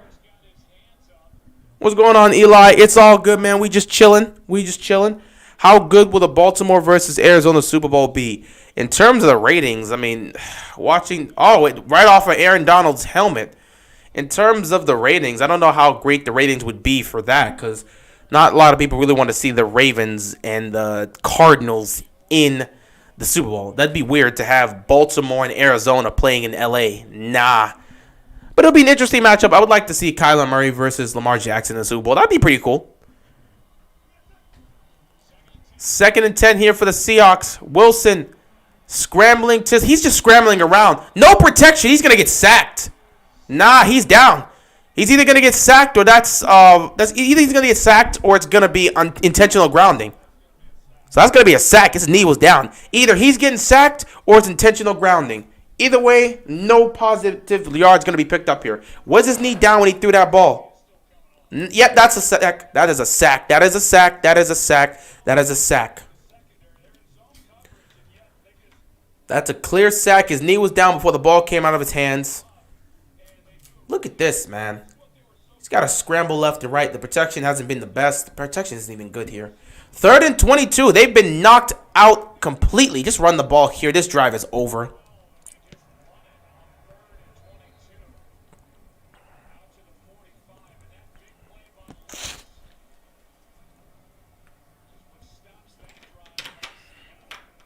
4th and 16, they're just going to have to give this ball up and punt it.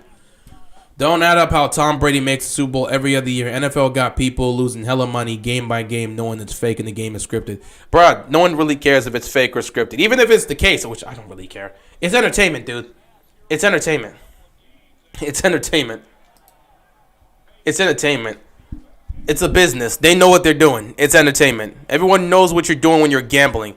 Oh, this is a great punt. This is a great punt by the Seahawks. They're gonna have the Rams offense start inside their own 5-yard line. Great punt. That's gonna be dropped right around like the 3-yard line. Around the 3-yard line.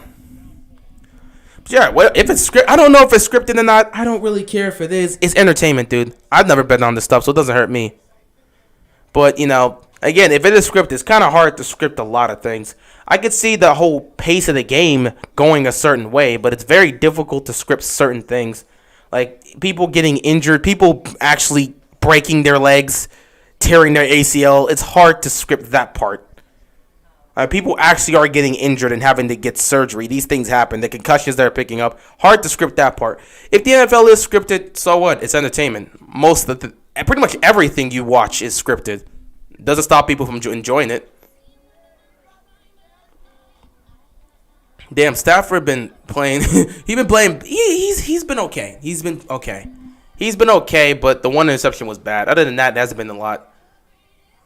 Rams are gonna march down the field now. Who knows? Who knows? They got to. They got to at this point.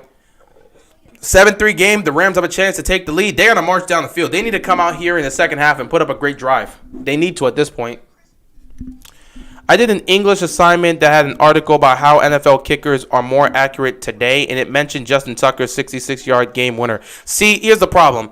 Kickers are not more accurate today. It's just like you got to there's a few select kickers in the league that are accurate, but a good chunk of the kickers aren't.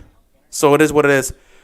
Once Tom Brady retired, who do you think will be the next golden boy and go on the Super Bowl streak? I don't know. I'm not looking for that. I don't think about that. I just enjoy the games, man. I don't think about who's going to be the next golden boy. I don't really care. I honestly doesn't care. It's not going to stop me from just supporting my team. Ravens W versus Chiefs was not scripted.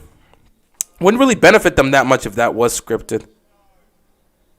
Because, in fact, you'd probably want Mahomes to win that one to keep it going.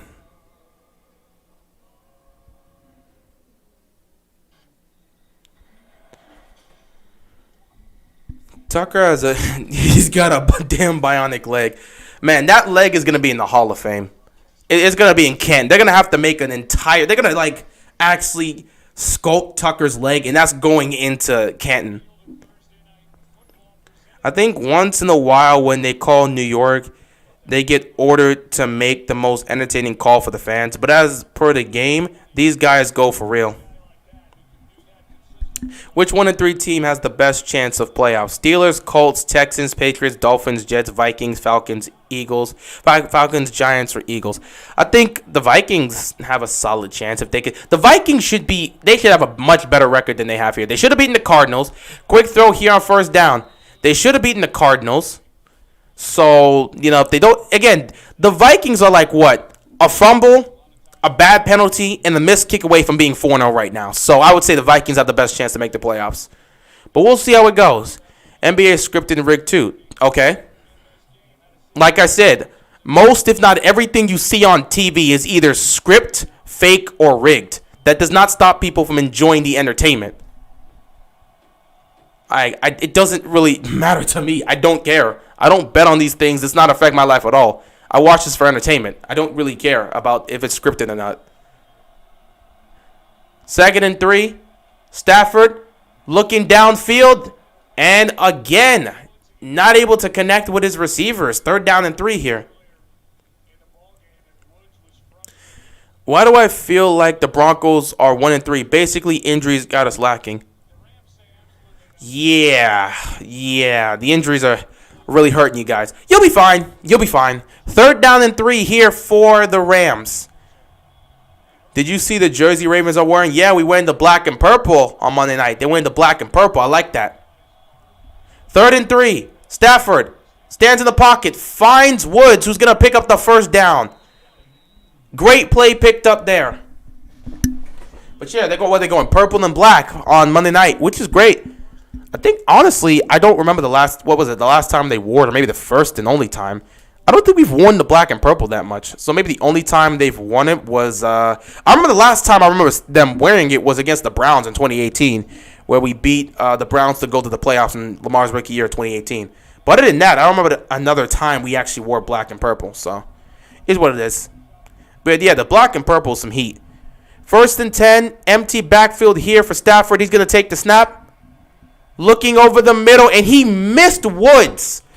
Woods was wide open, and Stafford just missed him. Bro. Woods was wide open, and he just missed Stafford. He just missed Woods. Stafford missed Woods right there. He's wide open, and he just overthrows him.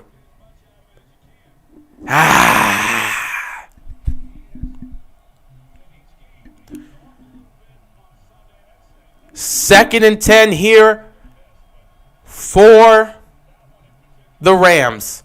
You can't miss a throw like that. Quarterbacks are occasionally going to miss the throw. 2nd and 10, Stafford. Not there. Looking for Cooper Kupp. Couldn't get him there. Pressure came. Wasn't able to get it to him. 3rd down here. Which team do you think has the coolest color rush jersey? I personally think the Steelers, the Cardinals, or 49ers. I like the Niners color rush. And the Steelers is not bad, but I like the Niners one. It looked like Bateman will most likely play if Harbaugh likes what he sees. Yeah, I think again, earliest week 5, latest week 6 for Bateman. As for Boykin, I expect him to play next week. 3rd down and 10. Stafford airs it out, and he hits Deshaun Jackson. Deshaun Jackson. To the 40, to the 30, to the 20, to the 10, and he runs out of steam. Big play here for the Rams. My God. On 3rd and 10, he hits Deshaun Jackson downfield. Somebody we haven't heard from the entire game so far makes the biggest play of the game. What a throw. But actually, most importantly, what an adjustment here. What an adjustment and catch by Deshaun Jackson, who took off and got them into the red zone. The Rams are in business now. They're in business. 1st and 10. Stafford under center here. They're going to toss it here. Henderson's going to get a good look. He's going to pick up a good chunk of yards. He picks up maybe 7. 2nd down here. What a Stafford on. But yeah, Bateman probably earliest this week, latest next week. Even Jalen Ramsey said the games be rigged when the Jags lost to the Patriots in the playoffs. It is what it is. I'm not really going to worry about it. If it's rigged, it's rigged. If it's not, it's not. It doesn't matter to me. We are 1-0 in black and purple. So yeah, the only other time we wore it was against the Browns on the final week of the season to go to the playoffs. 2nd and 3 here. They're going to hand the ball off, and he's in. Henderson is in for the touchdown. And the Rams are going to take the lead. What a drive by them. This was a much-needed drive. They got the job done. Well done to them, and they're going to take the lead. Black or purple jerseys? Oh, if we're going all black or all purple, I'm taking the all black because I love the all black jerseys. I feel like the Ravens are going to get the first round bye. I don't see us getting the first round bye. It'd be cool if we did, but I don't see us getting the first round bye. Looking like OG Action Jackson. Love to see it. Yeah. Oh, they missed the extra point. I'm so sick of these kickers.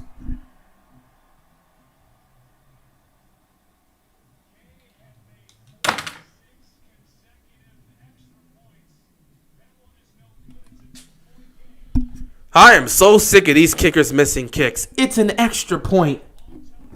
What? Wow. I'm just, oh my God. Well, it's a 9-7 game, so yeah. I'm so sick of these kickers just missing kicks, man. If Bateman plays on Monday, I don't think he'll get a lot of snaps. I think Boykin will get more snaps, to be honest. Honestly, I don't really see Bateman play. If he plays on Monday night, it depends. It depends on how he's going to look in practice this week. But when it comes to Bateman, if he plays on Monday night, they're not going to give him a huge load in terms of like workload. That's going to come out wrong. I know it because people have a negative mind. But they're not going to give him a huge workload for the most part. They're going to ease him in. He's going to get like a couple passes thrown to him. Maybe a couple quick passes. Lamar just throwing the ball to him and getting the ball in his hands, and then he'll just take off. But I don't think they're going to have him have a huge workload. Boykin might get more of the workload than Bateman will get in this, just because Boykin understands our system more, and he's more adjusted to how we play as opposed to Bateman. But Bateman, he might get a couple good snaps. He might get the ball in his hands a couple times, it's exactly what you want to see.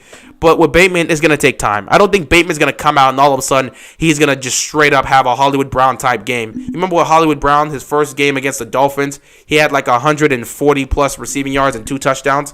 I don't see that happening here with Bateman where he's going to get over 100 yards receiving. I just think it's a situation where he's going to come in and they're going to ease him into it. But it is what it is. We'll see, though. I take back what I said about NFL kickers being accurate. Yeah, they're not really. Only a few.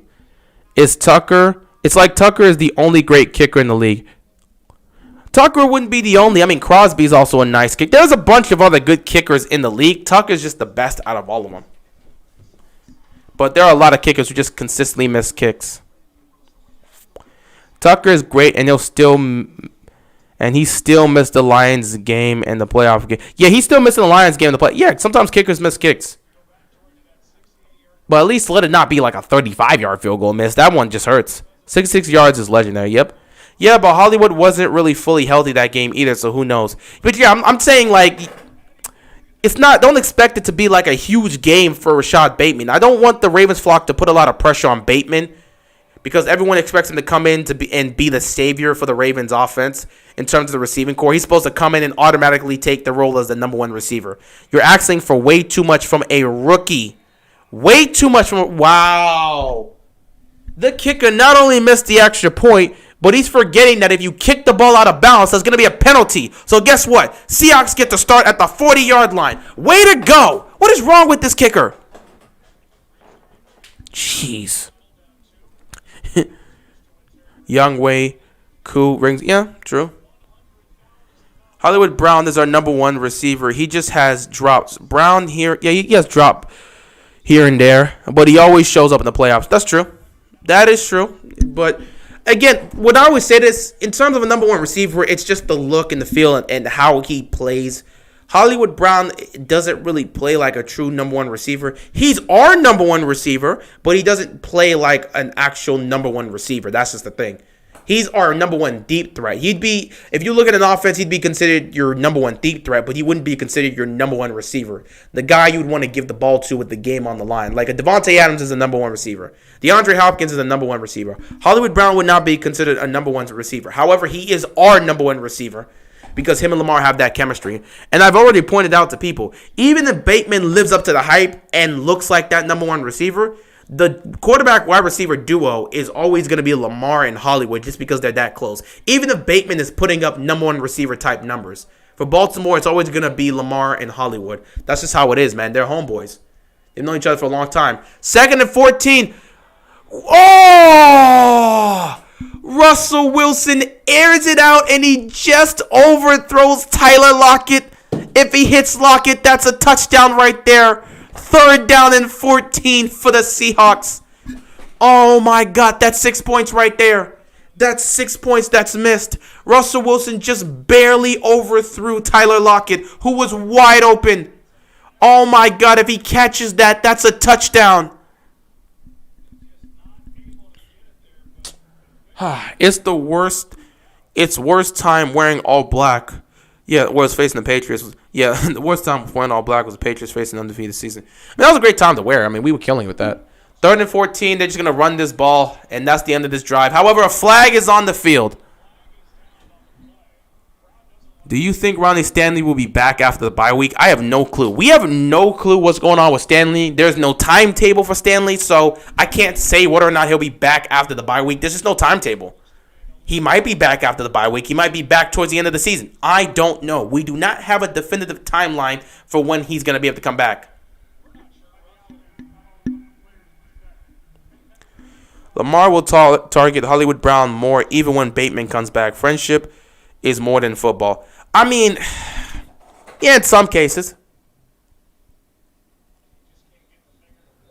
Uh-oh. Wilson might have broken his finger. Either he broke it or he dislocated it because he cannot bend his index finger. I've dislocated my finger before. It's terrible. But yeah, the medical staff's gonna go deal with that there. But yeah, I mean, he'll continue to target Hollywood Brown. Though I'll give credit to this, man. Giving credit here in terms of, oh, yeah, that looks broken. Either broken or dislocated, so we'll see. But I mean, if we're being honest here, even though Lamar's definitely targeted Hollywood Brown a lot, he's still feeding his receivers. Because Sammy Watkins is getting a lot of good looks. Mark Andrews is still getting a lot of good targets. And again, last game, if we continue to get that going, Devin Duvernay got a good amount of targets. Same for James Prochet. So Lamar is starting to share the ball around. GG, we lost. He broke his finger. We'll see what happens. It might be dislocated, so if they can pop that back in, he'll still be fine. I didn't realize the injury was that serious. We just don't know what it is, though. That's just the thing. And we don't want to rush him back. We rushed him back, and we saw how poorly he played in week 1. So they decided, nah, shut it down, and we'll see what happens moving forward. Did they get breaks during the bye week or practice? I mean, you get a break. You probably still practice during the bye week, but the practices won't be that hard. For the most part, after Monday night football, I don't even know when we get our bye week. I think our bye week is going to be after a regular Sunday game, so they'll probably get like 3 days off, and then they'll practice for 2 days, and then you're going to get good time off, but you're still going to practice during the bye week, just not that much. I feel like Lamar and Miles don't see eye to eye because he never be going out practicing with him, and Hollywood for offense, even Mark Andrews goes with him. Yeah, I don't know. Him and Boykin don't seem to really have that type of chemistry. I don't know if it's a situation where they don't see eye to eye. I just think it's some sort of chemistry issue there because Boykin hasn't really done a great job in terms of route running and gaining separation. Then again, we haven't seen him this year. All of our receivers have done a great job improving in their route running, and everybody's getting separation. When Boykin comes back, we'll see if he can do that as well. But in previous years, he struggled, and him and Lamar just have not been in sync with each other, which has been an issue because there have been plenty of times, especially early on last season, where the miscommunication caused a lot of situations where we'd end up having to punt the football because they're just not seeing eye to eye. But I'm sure they'll be fine. We'll see. Man, both quarterbacks a little banged up there. Matthew Stafford hurt his index finger, and it looks like Russell Wilson kind of hurt his middle finger. So both of them are going to have to play in a tough game here, man. Both their fingers. Yeah, they might. Man, it does not look good. I don't know if his finger is broken or it's dislocated. They're looking at it right now, but either way, he's going to have to get... We don't know what's going to happen with Russell Wilson, but right now, the Rams are on the field, so the medical staff is going to have to deal with that situation, and we'll see what happens moving forward. 1st and 10 here for the Rams. Empty backfield here for Stafford. He's going to take the snap. Immediately, he sees pressure. He's going to have to roll to his right. And he's just going to throw it out of bounds. Should have done that when you were in the end zone. You know how to throw it out of bounds then, but you know what? Forget it. I'm not about to get mad about that. Seahawks don't have an O-line, and it really shows now. Yeah. I like how a lot of Ravens fans were on Greg Roman, but realistically, David Culley was the problem. David Culley was the issue with the passing game. I never really got that. I was definitely on Greg Roman, but it was mostly on the play calling because the play calling was terrible last year. It was very inconsistent in most times. But David Culley was also terrible with the passing game. Now the passing game's doing well, but also the play calling is doing well. Greg Roman's doing things he didn't do last season. He's actually being consistent at times, and he's making adjustments. 2nd and 10 here. Stafford's going to throw, and it's caught to Woods for the first down. That was a great throw by Stafford here. Like this year, again, when we told him to continue to run the football against the Chiefs when we're down, he still did that. He wasn't doing things like that last season. But the play calling this season, other than week 1 against the Raiders, the play calling has been nice for Greg Roman. And the passing game's been great, thanks to T. Martin and Keith Williams. 1st and 10 here for Stafford. He's going to take the snap. He's going to stand in the pocket. He's going to fire over the middle. Again, he hits Woods for another first down. Come on, Rams. I need you to get it going. I picked y'all to win tonight. Please win this game for me. Stafford seems to be fine. Yeah, it doesn't seem like that index finger is really hurting him right now because he's firing this in right now. Back-to-back great throws by Stafford here.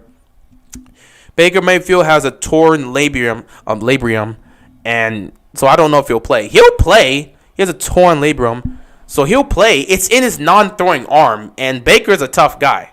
He's a tough guy. He's a tough player, so he's going to play. He's going to play. Unless the coaching staff and the medical staff say he's not playing, Baker will be on that field. 1st and 10. Henderson, he breaks free. He's going into the 20. He's going to be out at the 13-yard line. The Rams offense has found itself in this third quarter. Strong run by Henderson here. Juking a couple people and getting downfield. Great run by Henderson here. And a great block by Cooper Kupp. First down inside the red zone. Henderson's been doing some great stuff right now.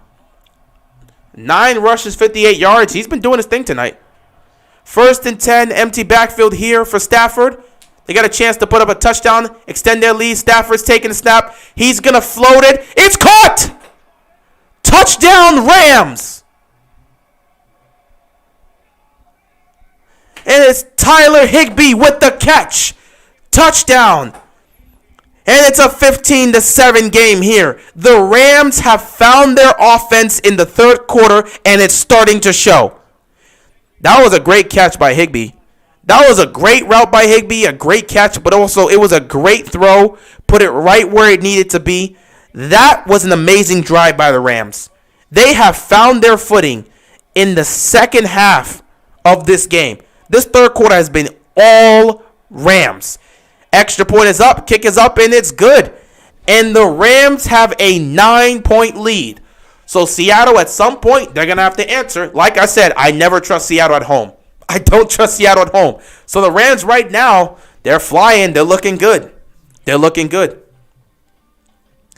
The first ever video I watched from you was the Ravens versus Bills rant. I forgot a lot of people that have watched me for my rants. In terms of the Ravens, I've only had 2 rants.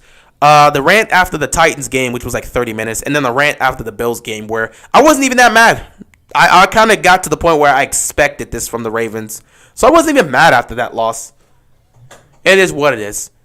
But, yeah, my rants are very interesting because I feel like I start acting, I start like unintentionally acting like a coach because I start pointing out players and what they did wrong, and it's weird.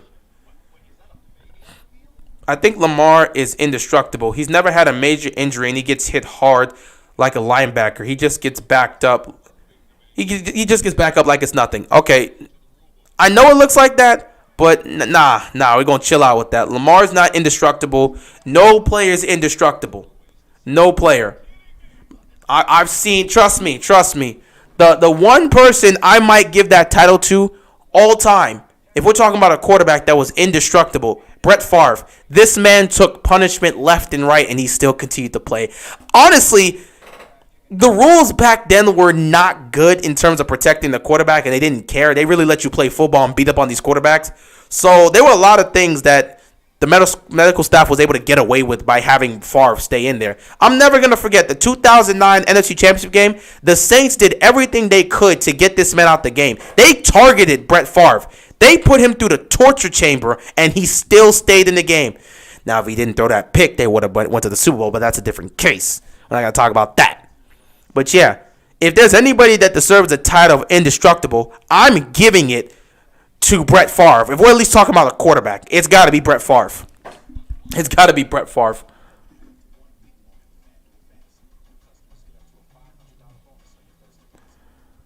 I predicted the Seahawks to go like 6-11 because their O-line sucks and the defense and offense are inconsistent. I don't know if they're going to go 6-11. I think they could probably get to around 9 or 10 wins this year, but I'm not going to say 6-11. It could happen if they keep playing bad and inconsistent. Who knows?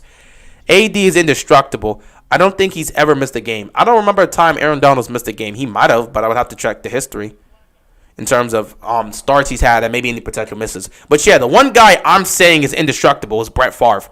That guy took punishment like no one else has taken in this league, and he still continued to play. Like, they were literally targeting this man. I don't exactly know how this man continued to play.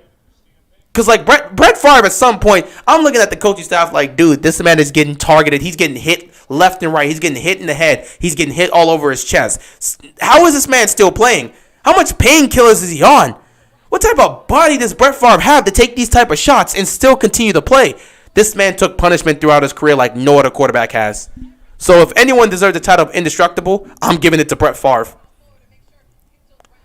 The first video I ever watched from you was a Chiefs signing Le'Veon Bell. Yeah, that was a depressing time when we first saw that. Luckily, it didn't work out for them, and Le'Veon didn't do anything for the Super Bowl. Hopefully, he'll do something for us, which I believe he will. 1st and 10, they're going to run it here.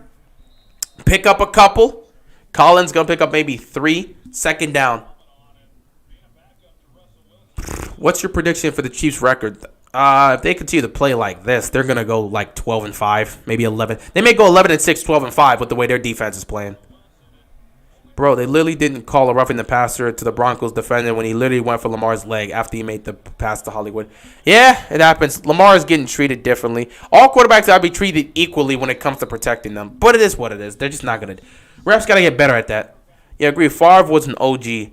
Like Mike Myers just won't die. Bro, Favre, I don't know how he took all those hits. 3rd and 5 here for the Seahawks. I do not know how Brett Favre took all those hits. They must have had this man on a lot of painkillers because the amount of shots he was taking and still staying on the field and still like launching that ball 30, 40, 50 yards down the field. Insanity. Insanity. 3rd and 5 here for the Seahawks. Wilson's going to take the snap. Look at the offensive. Oh, Wilson gets. Oh, he stays up. He almost gets set. Oh, nope, he's done. Aaron Donald came in to finish that. Wilson escaped the sack, but Aaron Donald said, you're not going anywhere. So a 3-and-out here for the Seattle offense. Like I said, I don't trust these guys, man. I just don't trust these guys at all. Look at this, man. Look at this. Aaron Donald comes in just to finish his play. 4th and 14 here. They're going to punt the football. Oh, they blocked it. They blocked it. Wait a minute. What the? Can he do that? He can't do that. He can't do that. What was that? What was that? Was he? Hold on. He can't do that. The punt was blocked. Wow. What just happened? This was chaotic. That man said, nah, I'm punting this one way or another. He got that ball back and kicked it again. Can't do that. Once the punt's blocked. Was he even actually?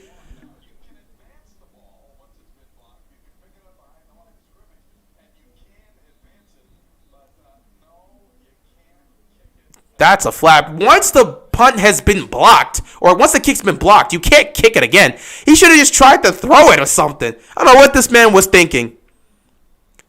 Listen, he thought, I'm going to kick it again. I don't care what happens. I'm kicking it again. Calling it now, the Bills would demolish the Chiefs Sunday night. I got the Bills winning that game anyway, so if that happens, I'd be right. I have a feeling the Chiefs are going to win the Super Bowl because the year the Pats won the Super Bowl in 2018, they won week 1 and lost week 2, week 3, and won week 4, and then they signed Josh Gordon in 2018. We'll see what happens. I don't know if they're going to make it back to the Super Bowl, but with that defense, I just don't trust them. Well, you can advance the ball. I probably can't throw. If he's behind the line of scrimmage, no. You probably would just have to advance the ball. So he would just have to take off. But he can't kick it. He just can't kick it. Like, you're probably not able to throw. At that point, once the punt's blocked, you can advance the ball, but you just got to take off. If you get the ball back, you just got to take off. You can't throw it, maybe. I don't know the full rule on that.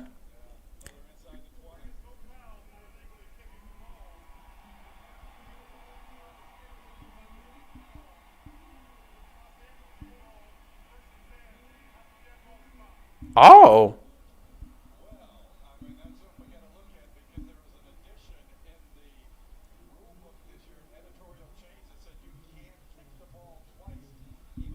Really? Because I thought you couldn't kick the ball twice. Once the punt has been blocked, you can't just kick it again. That's just weird. That shouldn't be able to happen right there. Nah. The rule book says once you've kicked it once and it's blocked, you can't just punt it again. The rules have stated that.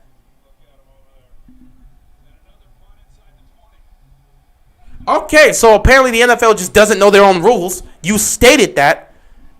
The NFL just doesn't know their own rules. You cannot just punt the football after it's already been blocked the first time. So you just don't know your own rules?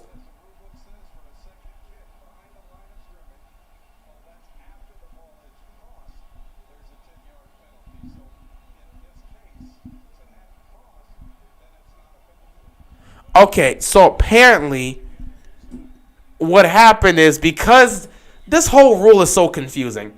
So you can punt the football if you're still behind the line of scrimmage. If the ball crosses the line of scrimmage, you can't just punt the football again. But if it's, you know what, their whole rule on that was just iffy.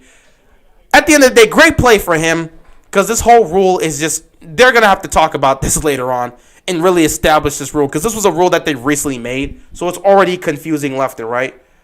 But you know what? It is what it is. 2nd and 7 here for the Rams.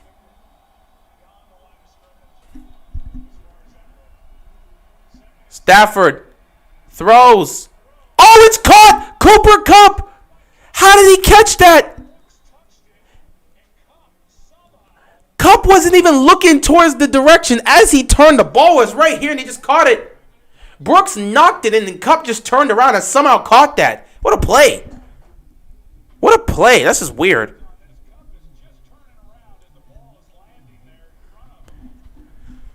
Wow. This is weird. Do you think Lamar will be an all-pro this year? I don't know. Well, depends on how the season goes. Definitely going to have to continue to put up high numbers, but there are a lot of great quarterbacks that are playing. Kyler Murray. Well, in the AFC, it's definitely Mahomes, and then Justin Herbert's playing well. Derek Carr. Who else? Mahomes. Oh, Josh Allen may get some considerations if he continues to heat up. But yeah, with all pro, you're only getting 1 to 2 quarterbacks. So Lamar would have to put up crazy numbers to get that all pro. And definitely he's going to have to get those touchdowns up. But we'll see. We'll see. I'm not worried about all pro or nothing like that. I'm worried about this team winning football games. So I don't care if Lamar gets an all pro. So I don't really care about that nonsense. It's just extra stats to add to the resume, which is cool. But your focus is on the Super Bowl. Ravens have a chance to make history on Monday. Yeah, they can make it to 44 consecutive games of over 100 yards rushing, which they probably will get against the Colts defense. 2nd and 2 here. They're trying to get set. Stafford's going to take it on the center. They're going to hand this ball off, and the Seahawks defense is right there. They just swarm Henderson. Nothing gained there. 3rd down for the Rams.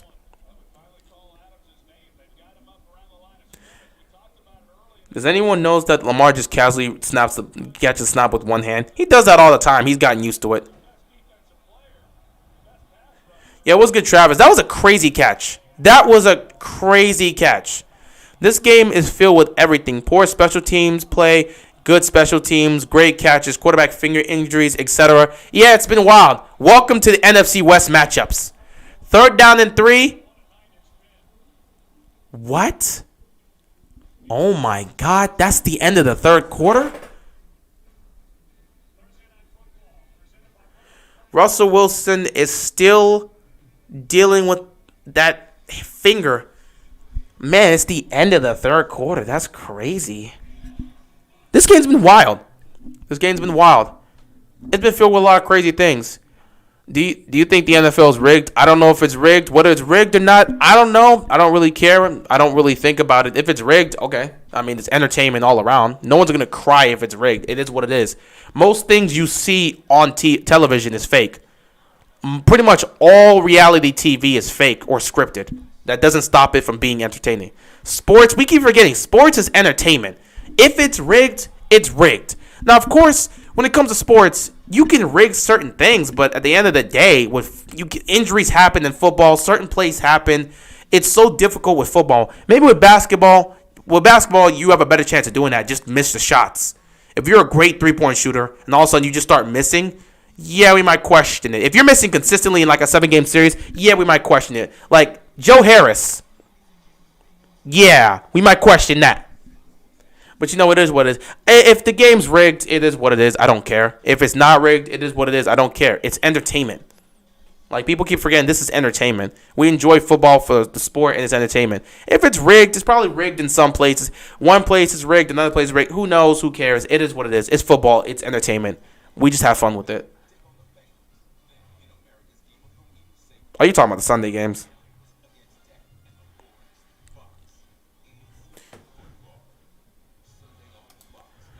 Seahawks threw the ball on the 1 yard line. Scripted or just a bunch of libtards? It was just a stupid call. I don't think that was scripted there. I don't think it was scripted there. If anything, I'll just think that maybe Robert Kraft I'll just assume Kraft just talked to the owner and just paid him to blow this one. If anything, I would just assume that the Seahawks were offered money to throw that ball on the 1 yard line. If it was to be rigged, it would be because, like, I wouldn't say it'd be rigged. It's just they got paid off to throw the ball at the 1 yard line. Because who the hell calls a slant at the 1 yard line? You could have just ran the football or just something quick, some quick out route. You could have done anything but throw a slant. You don't want to throw the ball over the middle of the field at the 1 yard line. You risk it getting picked off. Hell, Russell Wilson could have ran it in. Anybody could have ran it in for that 1 yard and they would have got a touchdown. So I don't think that was scripted. I think it was just a stupid call. Easily the worst call in Super Bowl history. And thanks a lot for that, Pete Carroll. And it was just a dumb decision all around. If it is scripted, then hey, that'd be crazy. But I really think it'll be a situation where they just got paid off instead of scripted. 3rd down and 3 here for the Rams. They have complete control of this game right now. Stafford's going to take the snap. Good protection. He's throwing downfield to Deshaun Jackson, who almost makes the one-handed catch. Great defense right there. Great defense. 4th down here. They're going to have to punt this football. Can we talk about how bad Jamal Adams is this year? He hasn't really done anything. He hasn't really done much this season, so it's definitely been poor.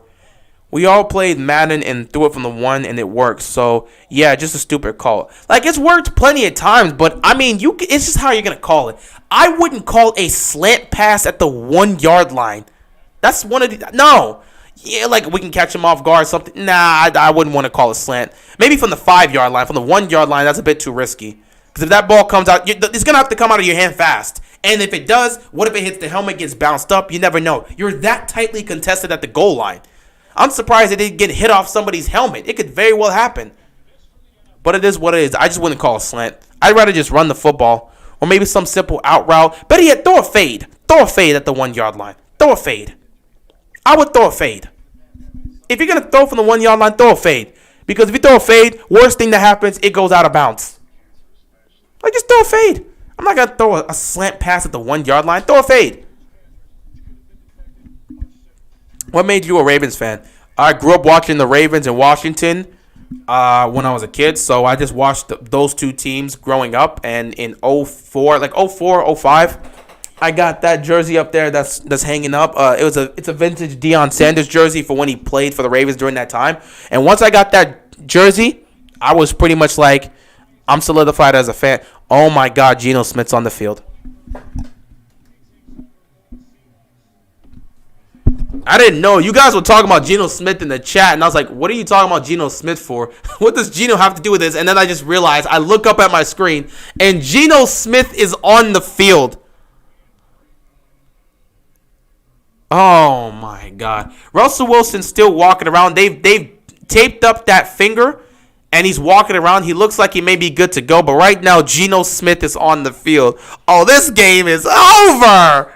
Geno Smith is on the field. If this Ram defense gives up anything big to Geno Smith, you got to be ashamed of yourself. Geno Smith almost threw a pick here, but there was a flag. There was a lot of contact on DK Metcalf right there. It's about to be pass interference.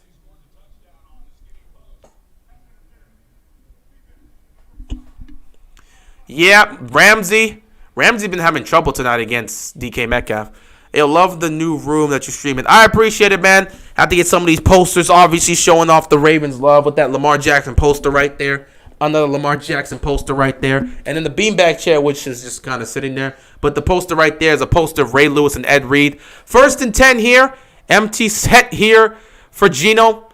Quick throw to DK Metcalf, who makes a move. And he picks up the 1st down. Nice. So yeah, just the sports posters here. Got the jerseys here. I got my whole Ravens background where I make my Ravens videos here. And then I got a bunch of anime posters. One of One Piece.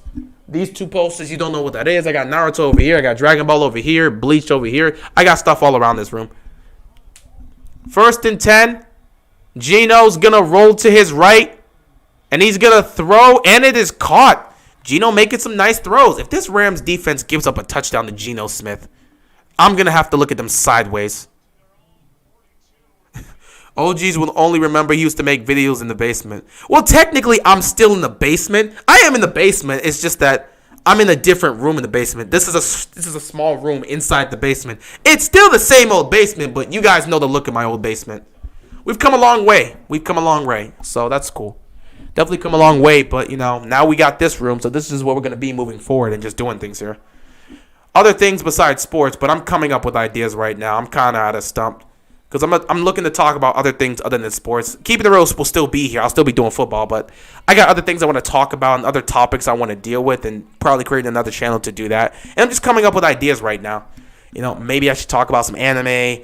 Maybe I might want to start a segment where I do something else. Look at some of the stuff on the internet and just like talk about current events or something like that. I'm just thinking of another show to do. I'm on the idea process. That's where I am right now.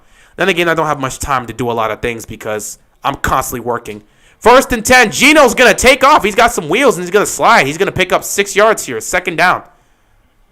But yeah, I'm just thinking of ideas of other shows to do for the most part. Just thinking of things here in terms of creating other content that's not sports related. But that's just thoughts for the other process. But then again, whenever I have time, I'll be able to do it. But I'm working like pretty much all week. I'm constantly working, so it is what it is. 2nd and 4, quick throw here. Rams defense is going to make a stop right there. It's going to be 3rd and short. If Gino brings these Seahawks back and wins, I'm literally going to die laughing. I'm going to be disgusted. Your theme song should be Pete Rock in the basement, or at least a dope instrumental. I might think about that. Will you buy the new college football game when it comes out? I might, because the college football games have always been great. Like the NCAA, it's always been great. So I might. It's been fun to play, so I might buy it. 3rd down and 1 here for the Seahawks. This Rams defense better make a stop if they run this football. They're going to run it. And the Rams defense might have made a stop. It's close. It's going to be close. They got it 1st down. What do you do for work if you don't mind asking? I work in marketing, so it's not exactly my favorite thing to do in life. Oh, shout out to 808 and Crab Cakes for the $5 donation. I appreciate it, bruh.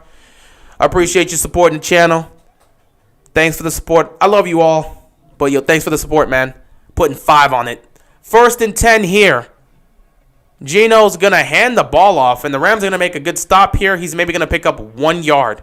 But yeah, appreciate the $5 donation, man. But in terms of what I do, I work in marketing. I work in marketing for a company, so that's kind of where I'm working at. To be honest, I'm not exactly looking to work in marketing long term. It's an interesting job. It's definitely it's a interesting job. It works well. I like the place. Company's cool. But I don't plan to be there for like 5, 10 plus years. That's not exactly what I'm looking to do. 2nd and 9. Gino throws over the middle. That was actually great protection. Oh, so the offensive line can protect Geno Smith, but they can't protect this man, Russell Wilson? That's disgusting. Geno Smith gets plenty of protection there. Where was this protection for Russell Wilson? They're giving him plenty of time. They are really marching down the field with Geno Smith. This is disgusting. You're so entertaining to watch. Like I could watch you all day. I appreciate that, confirmed. I appreciate that, man. I do my best. No way they're getting in the end zone with this. Geno's going deep. Oh, my God. Touchdown!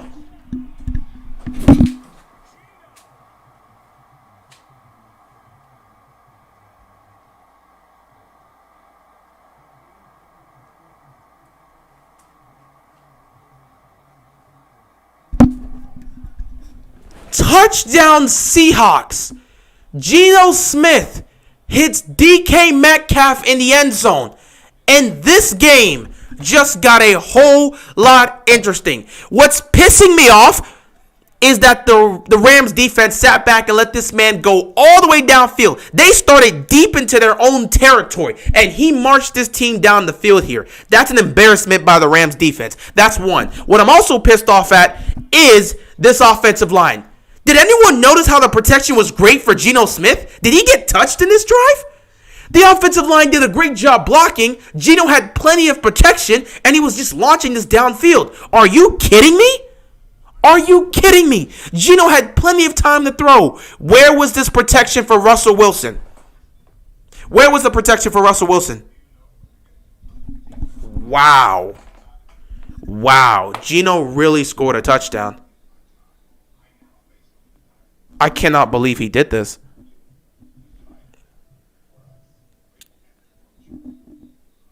They don't trust Russ. I guess so. Oh, okay. I guess the O-line doesn't like to protect Russ. I guess so. They did a great... Geno Smith, was he touched?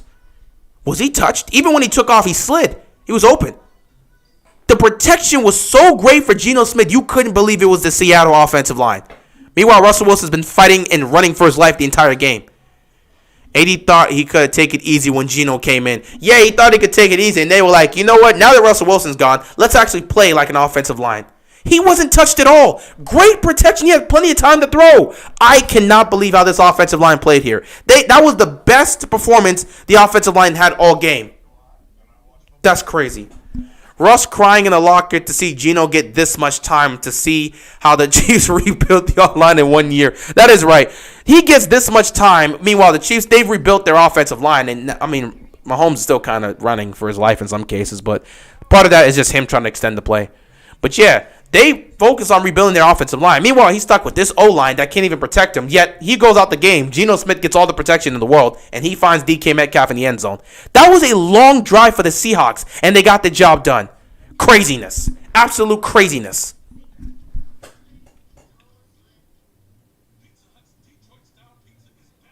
Wow. But, yeah, just to further elaborate on your question, Gordon, about what I would do for work. I'm just in marketing. So, I'm just in marketing, and that's just what I'm doing right now. Again, long term, I don't see myself in marketing 5-10 years down the road. The only reason marketing is just what I'm doing because it's in my major. So, it's a job. I'm just doing that. Doing that for work, using that to pay my bills and stuff like that. Or at least the bills I got to pay and stuff like that. So, right now, I'm working for a good company. I'm doing marketing. It's fine. It's not the most interesting of things to do. It's not the funnest of things to do. I don't see myself being in this profession long term. But, it is what it is. It is what it is. You kind of just grind. Right now, I'm in the period where I'm just doing what I'm doing right here on this channel, but I'm also thinking of different ideas for other channels and trying to expand and do other things other than sports. As you can see, I do the anime stuff. I'm all about anime as well, besides sports. So I'm looking to do other things. Maybe I might start an anime channel. I might start a gaming channel. I might start another channel where I talk about other topics besides sports. So I'm looking to expand moving forward, but I just gotta get the time. Right now we're doing football, so I'm just doing that. But once I get the time, because I'm working pretty much all the time. But yeah, that's kind of just a brief insight into my life because I barely have a chance to do these live streams. I made sure that no matter what, I'll be here to live stream for you guys. So I tried to make sure I reschedule my whole schedule to make sure I'm here to do this for you guys. 1st and 10 here for the Rams. Things just got a whole lot more complicated. They got to score here, man. Geno was on fire. Play action. They're going to pull a screen pass, and it gets broken up. They pick up 1 yard, 2nd and long here.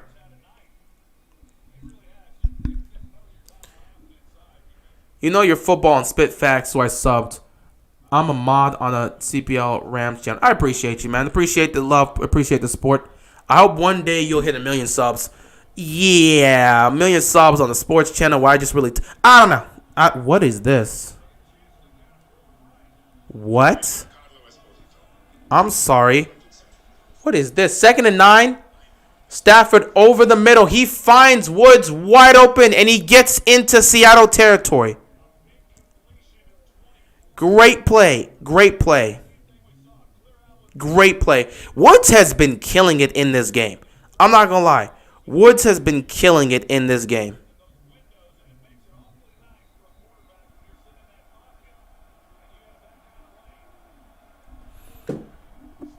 Stafford, downfield, he's got Cooper Kupp, and he's going to slide at the 15-yard line.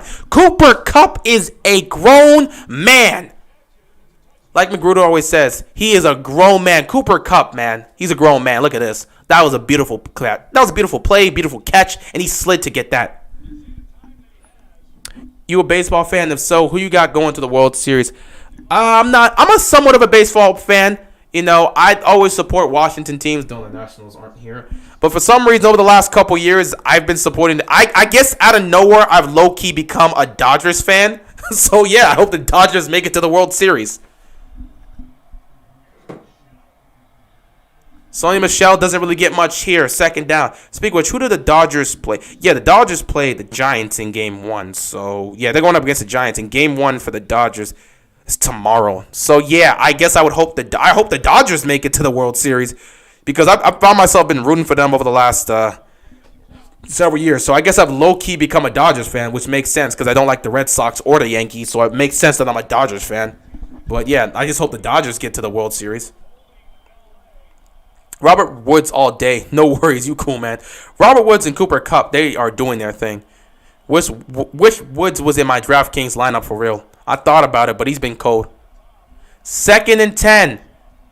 Stafford looking, firing, caught.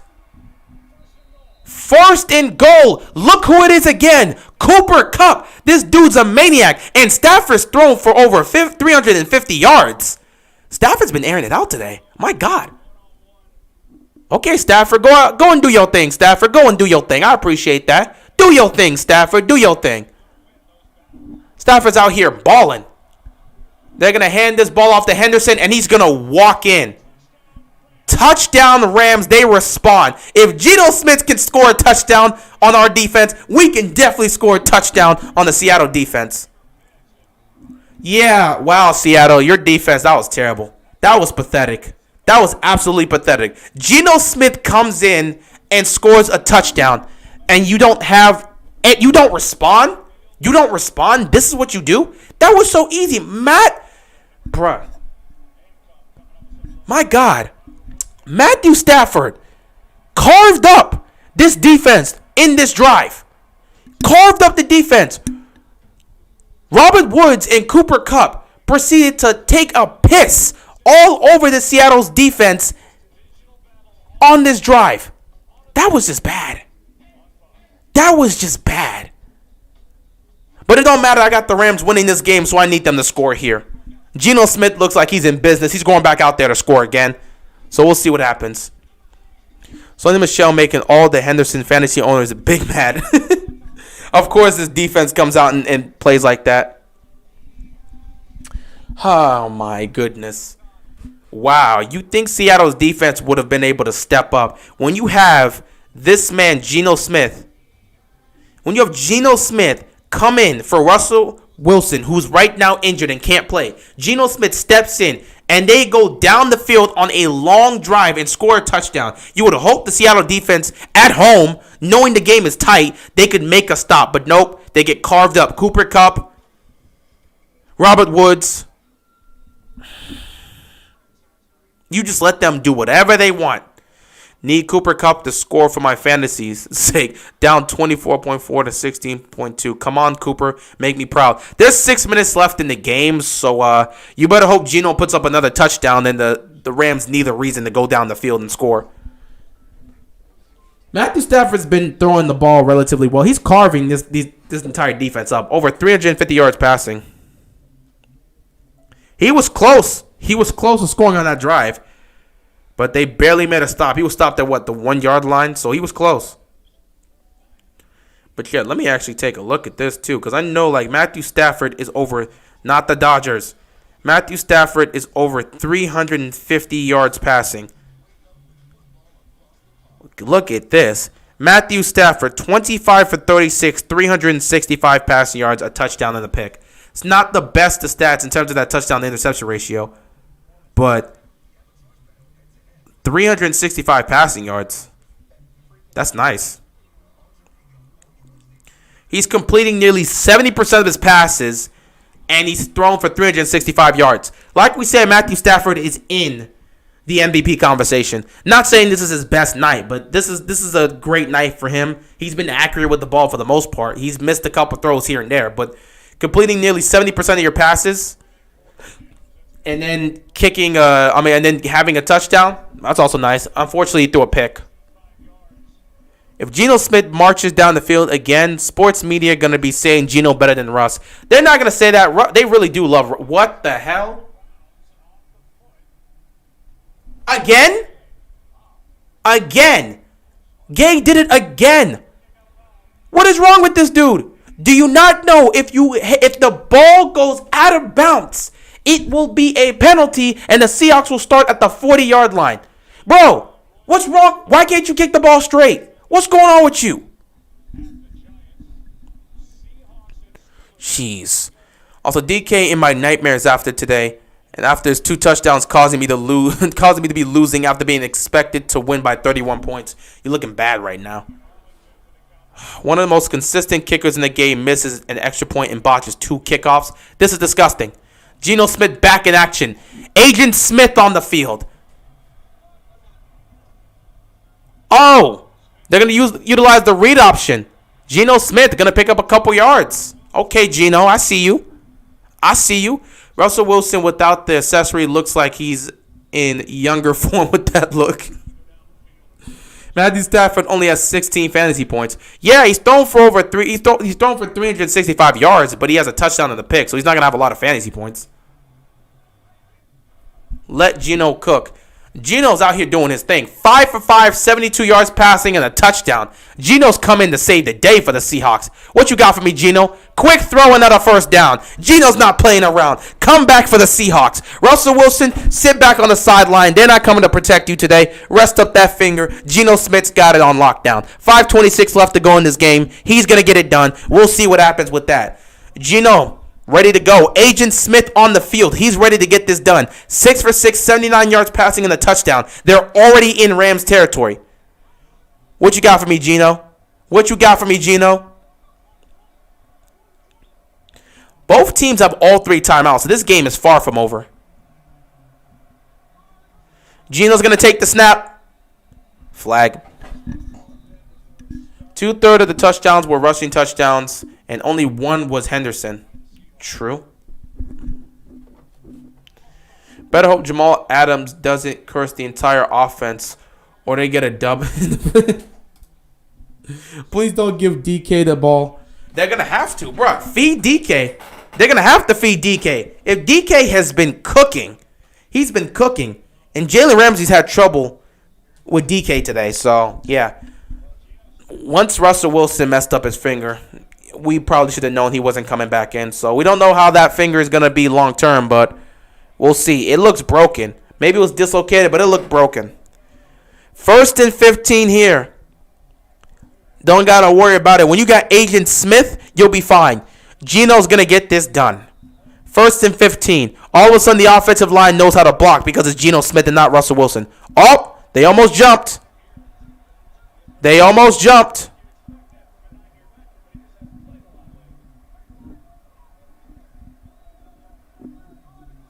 Here we go. Geno's going to take the snap. Look at this protection. Geno launching the ball out of bounds. My fantasy team needs it. Good luck with that. One of the players in a different game in fantasy have Russell Wilson. What a poor soul. I feel bad for them. I feel bad for you guys playing fantasy football because, once a player goes out, your team's screwed. Especially when it's the quarterback. You're screwed.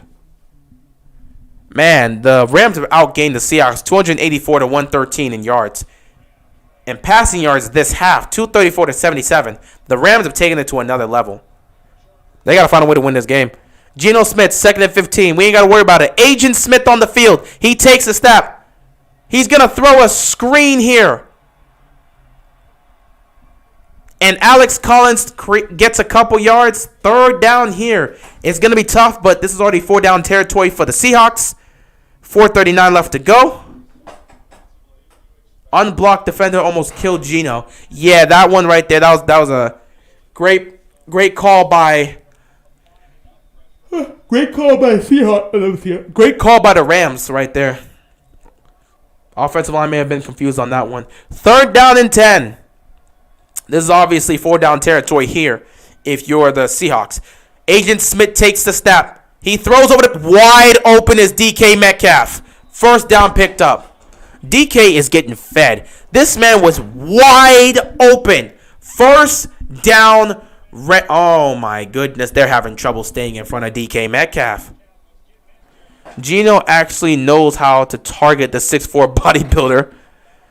My goodness. 1st and 10. Agent Smith throws it away. He felt the pressure. Cooper and DK are neck and neck. Bro, Cooper and DK as well as Robert Woods. Let's not forget about Woods. You got to put Woods in this as well because Woods has been cooking tonight. But yeah, we got to give Cooper Kupp. Thankfully, I got no school tomorrow. You got no school tomorrow. Wait, tomorrow's a Friday. Is there a holiday?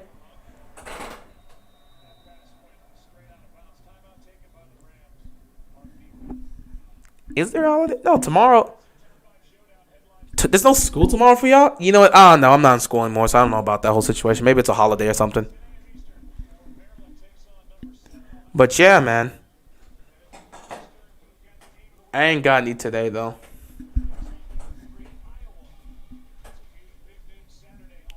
Second and 10 here. So I got a whole 5 days. How are y'all just not getting... You know what? I don't know how the school system is right now. I have no idea what's going on with that. I'm not in school anymore, so I don't know nothing about that, especially with the way the world is right now with the situation. I don't know how they're managing the schools. So, yeah. Nah, it's because it's like a teacher's day. Oh, so it's like a teacher's planning. I remember those days. Where, like, we'll get a day off for, like, some teachers meeting or some nonsense like that. I don't know. I remember that when I was still in school. They had, like, those meetings with all the teachers. Geno Atkins over Geno Smith. Nah, you got to love Agent Smith here. Agent Smith has been efficient tonight. He's over here trying to carry these guys. 2nd and 10. Quick throw to Alex Collins. Alex Collins! 1st down and more. Down to the 15. Great screen pass. 3:30 left in this game. It's not over yet. And, oh, you guys are off on Monday as well. You know what? I don't know exactly how y'all schedules are anymore. So, at least you guys get to enjoy your weekend. That's great for y'all. Enjoy the weekend. Have fun. Play video games. Do what you got to do. I don't know. I shouldn't be promoting playing video games. I guess I should be promoting to study, but it's not like I wasn't the greatest scholar, but I did what I needed to do to get my job done. But, I mean, my whole thing about it is study when you know you need to study, but try to have fun as well. Since you got all this time off, you're not going to be at school. No school tomorrow, no school Saturday, Sunday, or Monday. Man, sit back and enjoy the weekend and then and then use Monday to get yourself back on track. Injury here. Injury for a Rams player. So we'll take an injury timeout here.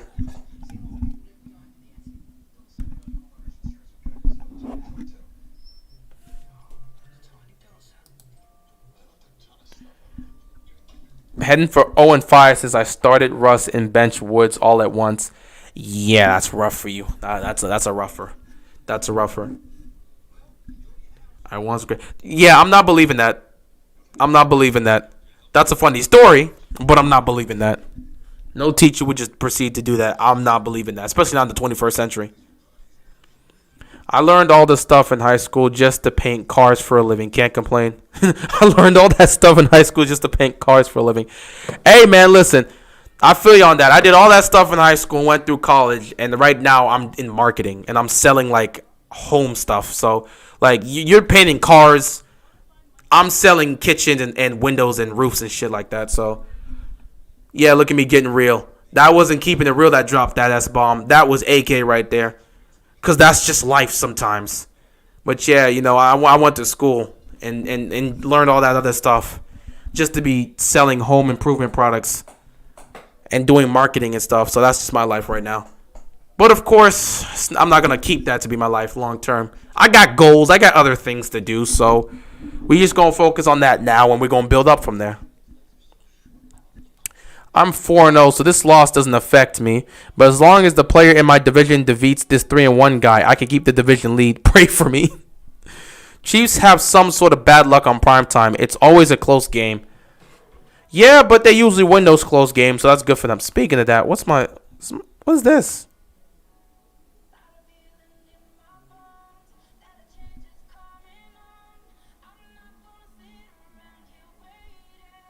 Okay, I don't know what that was about. I got you, man. Grind now with the high hopes for the future. Hey, that's just what we do, man. That's just what we got to do. You just grind right now. Listen, you grind. You grind by just doing what you got to do. Do what you got to do for your job. Just grind, and then on the outside, get your side hustle. Get your side hustle. Figure out what you want to do, moving forward. Try to get a business set up. Try to get something set up for yourself to do long term, I always try to say, if you're not doing a specific job, like if you're not in the medical field or you're not in engineering or you're not trying to be a lawyer or something like that, if you just want to be an entrepreneur or you're just trying to be in business, focus on doing something for yourself. If you're in the arts, find a hobby or something you're passionate about and try to make that your career. That's what we're able to do in the 21st century with all this technology. 1st and 10, Gino, going for it all. Oh! Great coverage, but Tyler Lockett almost had that. Tyler Lockett almost had the touchdown right there. 2nd and 10. He almost had that. But yeah, just grind now. That's what I'm going to just do. I'm going to grind now. Just do my job in marketing. Sell what I got to sell to these people. Do what I got to do. And I'll be slowly trying to build up my own empire of whatever I'm trying to do in life. And then try to make a business out of that. And then once that starts to show some success, I'll move forward and just continue to do that. But that's life for you, You do jobs and you work in careers and work for companies that you're not exactly looking to work for long term while you try to do your own thing. It doesn't always work out, but that's how it is. 2nd and 10, Gino tries to fire it in. Incomplete. 3rd down and 10, 2:57 left to go in this game. Chiefs win 2 straight and get back in the playoffs run. Or do the Bills win and silence the critics of their easy schedule? Find out at 7:20 Central on Sunday. You know I'm BSing. Oh, yeah, I already know you are. But that would be an amazing story to tell somebody someday that actually worked out when you were in class. Your friends would definitely laugh at that. And if they took that seriously, you could just roll with it. 3rd down and 10. This is tough. Agent Smith. Looking to buy time. He dodges the pressure. He's going to roll to his right. He's going to fire. Incomplete. No flags on the play. Here's what you're going to do. 2:49 left. You're down by 9. Kick the field goal. You have all 3 timeouts left. Kick the field goal. Kick the field goal. That's all you got to do. Kick the field goal. Rams defense finally showed up. Big problem. Made it rain on the bro. Probably made it rain on the teacher. That'd be funny. That flag probably should have been called. A flag definitely should have been called. I'm not gonna say definitely, but it could have been called for like pass interference right there because there was. But then again, they got kind of much. They got bunched up on that play, so I don't know. 32-yard field goal. You better make that kick. And with that being said, it is a 6-point game. 2:45 left to go in this game. The Rams are up 23-17. Seattle has all 3 timeouts. All 3 timeouts. If they can make a stop and get the ball back, Gino will have a chance to go down the field and score a touchdown to win this game. Lamar's picture is killing me. Oh, wait, my picture of this poster, or you got to this. Yo, Lamar just be... When did they start this drawing situation? And why does Lamar look like that? Why you got Lamar looking like this? Time out. I saw exactly what you meant. Why you got Lamar looking like this? You know what? I think it's a creative thing to have all the quarterbacks or the players, you got them drawn. I think it's an interesting thing, but dang, why you got Lamar looking like that? It's not bad. It's still good, but like, it's great. It's better than anything I could ever do. It's really great, but like, man, he just look a little weird. One of my friends told me last week that they fell asleep on the bus, and the teacher was apparently with their hand to press against the kid. Okay, I'm not about to move forward with that. He might have been dreaming. Did y'all see the horrible animation on Monday night? I saw those weird animations. I don't know what that was. We're not about to go there. We on keeping it real, man. We try to keep it all chill and peaceful here. I mean, again, we also keep it real here. That's my job, but sometimes I want to keep it too real. That's when you see AK start to come out. And you don't want AK to start coming out because when I start swearing and I start getting really comfortable here, that's a different situation. I'm always comfortable as keeping it real, but when AK starts showing up, I don't know what's going to happen. So now it's time for Matthew Stafford to put the game to bed. If he can finish this off and force the Seahawks to waste all their timeouts, they can put this game to sleep and they can move on with the victory. Hate how we have Kupp taking punt returns. Never been a good idea, and he's been doing it for years. Yeah, I don't like putting Cooper Kupp in that situation because it's just dangerous.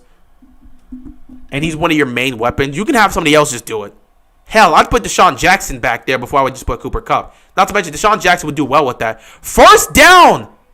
My God, Henderson runs right up the gut and picks up a first down right off the bat. And now Seattle's going to have to use their first timeout. John Gruden dancing with the dripped out chunky is proof that grown men are out of reach nowadays. I don't ever want to see something like that again. That was just weird. And we know it was just weird.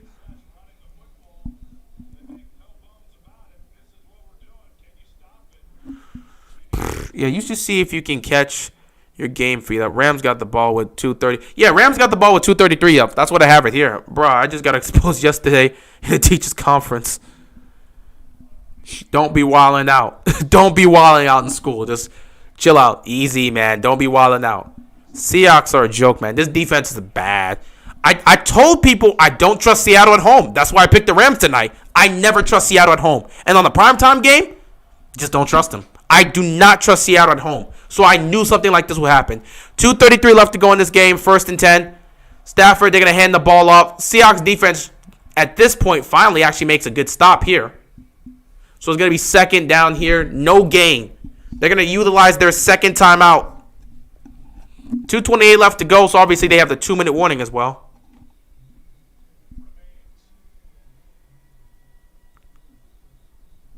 Bro, just do something crazy that doesn't get you a criminal charge. Trust me, if you do something, if you're still in school, do what you can to become a legend.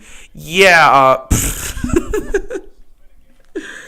I'm supposed to be saying positive things to the kids just to tell you guys, since y'all still in school, like, you're supposed to be reading and studying. Education is important, but I hate school. Like I always say, school is terrible, but education is everything. And if you understand what I mean by that, you get what I mean. But yeah, you know, I wouldn't do anything too wild to the point where you're gonna get suspended. But if you got a plan, if you got a plan to maybe prank them on it, well, now it's all the way in October. So if you got a plan for like Halloween or something, go out, make something, do something that's positive but can still be in a joking matter. Don't do anything that's gonna get you suspended. 2nd and 10 here, 2:28 left to go. They're gonna hand this ball off again. Seattle's defense is actually making a stop here. Basketball season starting, which got me hyped up. I can't wait for the NBA season to start. I can't wait for the NBA season to start. Final timeout used here by the Seahawks. But yeah, I can't wait to see the NBA season start because there are definitely going to be some games. I'm not going to be able to live stream all the games, but there'll be a couple main games I'll be able to look at. Like if you see a Lakers and Nets matchup or a Lakers and Bucks or maybe a Heat and Bucks, Heat and Nets, something like that, and I have time to catch it because I'm home, then sure, I'll catch it.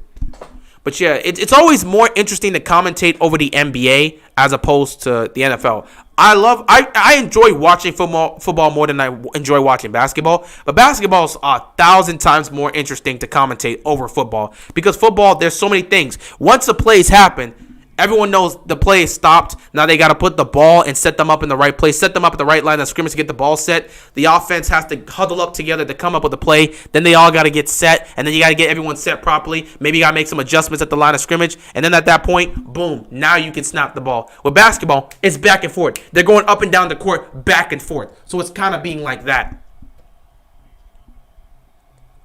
3rd down and 8. A flag is going to be on the play. Delay of game. Go Heat. Miami Vice uniforms looking nice. Yeah, I agree with you, Gordon. Oh, LA called their timeout. Let's go. LA called their timeout. Don't screw this up, man. You got to get this first down. It's crucial. You play any sports growing up? Yeah, I played sports. I never was on an official sports team, but growing up, I played a little soccer. but I mostly played basketball and football. But I never was on any like actual sports team. Like I think I tried out for basketball once when I was in 10th grade during my high school time. But I forgot, like, when you're going to try out for basketball, you got to get a physical done, and you got to have your papers. You got to go to a doctor, get your physical done, and get your papers set up. I never did that. I just kind of showed up for tryouts, and they were like, all right, so where are your papers at? Papers? I didn't know. Where are your physical papers? I didn't know. I kind of just showed up to ball. And, yeah, because of that, I didn't end up on the team. Didn't matter. I wasn't good at basketball, so it's all good. Though I'm better at it now because I can actually shoot. College did wonders for my basketball game. 3rd down and 8. Stafford, the ball gets batted down. The Seahawks defense makes a stop. They're going to get the ball back with a chance to win this game. 4th down, they're going to have to punt. Seahawks get one last chance to win the game. But yeah, I was like short and small when I was in high school. I started growing, so by the time I got to college, now I was starting to grow to where I am now. But I was bad playing, like, I was always good at playing football, but basketball just wasn't it for me growing up. But I still enjoyed playing it. And in high school, I couldn't play basketball. College was where I finally learned how to play the game, because when you're in college, you got plenty of time. You go to the gym there, and you get to play with some of those people. I got to play with a couple people that were on the basketball team, and doing those one-on-ones really helped me out. So I was always good at defense, but I could never do anything offensively. At least now I can actually shoot the ball. I got a solid mid-range jumper. I can actually hit threes. I can go to the hoop, though I'm not strong with my right hand, so that's the only part I can't do. But yeah, college did wonders for my basketball game. I'm not saying I can make it to the NBA, but if you need me to hit a corner three, I could be a three-point specialist. Couldn't do anything in high school. College, I can actually play basketball because you play with people that are on the basketball team who constantly come to the gym and work out. So that helped me out there. But 2:09 left to go in the game. 2:09. They're still going to have a chance here. Let's see what Geno can do. Agent Smith, let's see if you can get the job done. Geno's going to take the snap. Pressure's coming. He's going to roll to his right. He's throwing down the... Oh, my God, he's picked!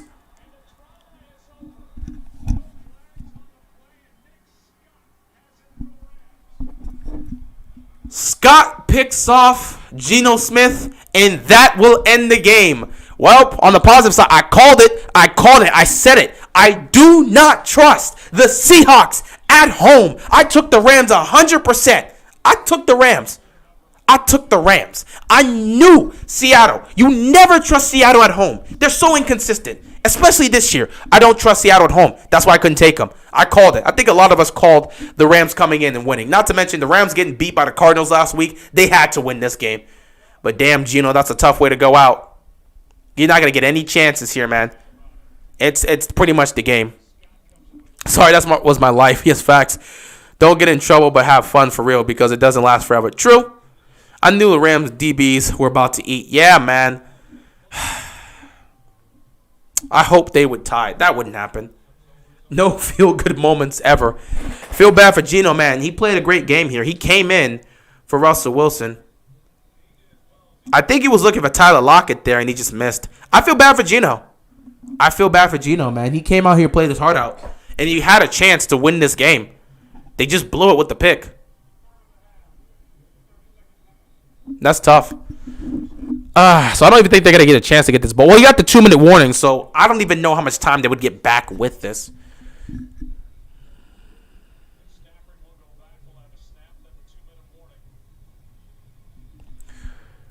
You know, whooping guy on TikTok, he's annoying. Whatever team loses to the Ravens, he dances on the jersey. I don't know who that person is, but let him live his life and do whatever he's going to do. I don't know who that is. Tyler Lockett, the low cal of the week. All right, Vay, that was rough. Nah. Tyler Lockett, the low cal of the week. Nah. Maybe the low cal right now, but we have a bunch of games on Sunday. We'll see what happens. Somebody's going to earn the true title low cal of the week. I can feel it. But yeah, let's just run this football, run the clock down, and pretty much get ready to go home, Rams.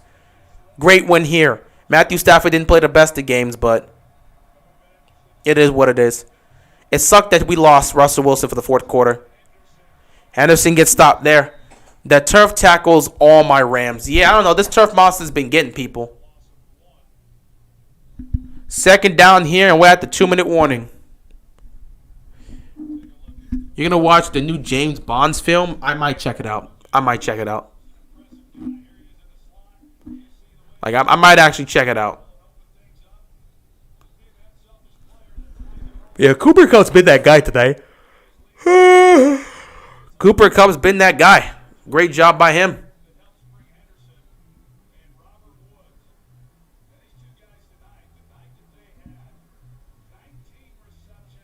Second and 11 here for the Rams. It's been a nice game.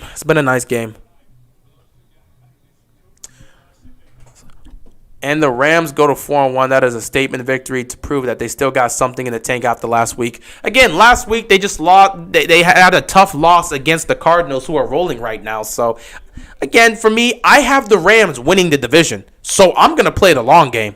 After losing to the Rams, after losing to the Cardinals, I was like, the Rams, they got some work to do. It's tough to lose to a divisional rival like that, but you'll be fine. In the long run, you can bounce back next week against Seattle. Cardinals are looking good, but I'm going to take the Rams down the stretch. I just like the Rams moving forward. We know why you're saying that, Matthew. We know you're a Niners fan. Well, what about the Cardinals? Did the Cardinals not get hate as well? You can't just say that for the Rams and the Seahawks. What about the Cardinals? Well, then again, I don't know if you want to say that right now because you guys are going up against the Cardinals this week. So we'll wait. Sunday, you'll probably be saying that, though. It's crazy that Stafford almost has 400 yards. Yeah, he was passing the ball well. I hate Cardinals fans as well. Listen, you're a Niners fan. You're not supposed to like the people in your division. Like, I'm a Ravens fan. I hate the Steelers. Don't really care for the Cincinnati Bengals. And the Browns, the Browns are the Browns. Now, you can take that as a positive or as a negative. Right, Juju? The Browns is the Browns. And again, with Cleveland, I don't really have that much hatred as much as other people do. But, yeah, I see it as a decent rivalry. I'm okay. I'm actually okay with Cleveland. I've just felt bad for them. Pretty much all my time as a fan, I've just felt bad for them. I never really looked at them as an actual rival. Now they are a rival, but back then, I just felt bad for them. So I hated the Steelers. I didn't care for Cincinnati, and I just felt bad for Cleveland. Third down and 11 here. They're going to run this ball. And, of course, they can't run the clock down. So the Seahawks are going to get a chance, but there's not going to be that much time left. 49ers winning 13 in a row on the Lance. That's not happening. Nah, I'm cool with the Cards and Rams fans. I just hate the Seahawks. A lot of people don't like Seahawks fans. And no, you're not winning 13 in a row with Trey Lance. You and I both know that's not going to happen. But yeah, honestly, I think it's about time. Trey Lance got to be the starter. Oh, wait, they're in field goal range? Oh, yeah, Gino did throw up. Oh, 47 yards. If he makes this kick, the game's over. Now that's the game. That's the game.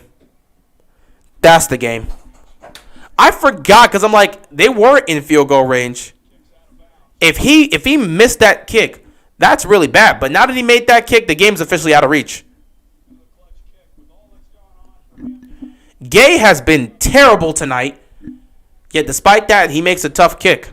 It's a 47-yard field goal. He makes a clutch kick. If he misses that kick, everything could really go downhill. But he makes that kick. This game's out of reach. Nothing Seattle can do. The game is over, pretty much. But yeah, what a win here. So let's see. The Rams' upcoming schedule, the Giants, they can beat the Giants. Lions, they're going to take down the Lions. Texans, they're beating the Texans. Titans, they can beat the Titans. Niners is a different situation. So I think the Rams are about to go on a 5-game winning streak. They're not losing to the Giants. They're not losing to the Lions or the Texans. Maybe the Titans because the Titans are weird. But I still think they can win that. Yeah, I like the Rams winning this division. So right now, the way they're playing, I'm going to take it. I like it. I like it moving forward. And their schedule favors them for the next 4 games. This is a huge win for the Rams. Cowboys going 12-5 this year without a doubt. They can. I didn't see them making the playoffs because I didn't trust that defense, but the defense has responded by leading the league in forcing turnovers. So credit to the Cowboys. Not to mention Dak's playing well. So credit to the Cowboys. If they keep playing like this, they will definitely be winning this division. This is rough for the Seahawks, man. Losing Russell Wilson in the third quarter was pretty much the end of this game.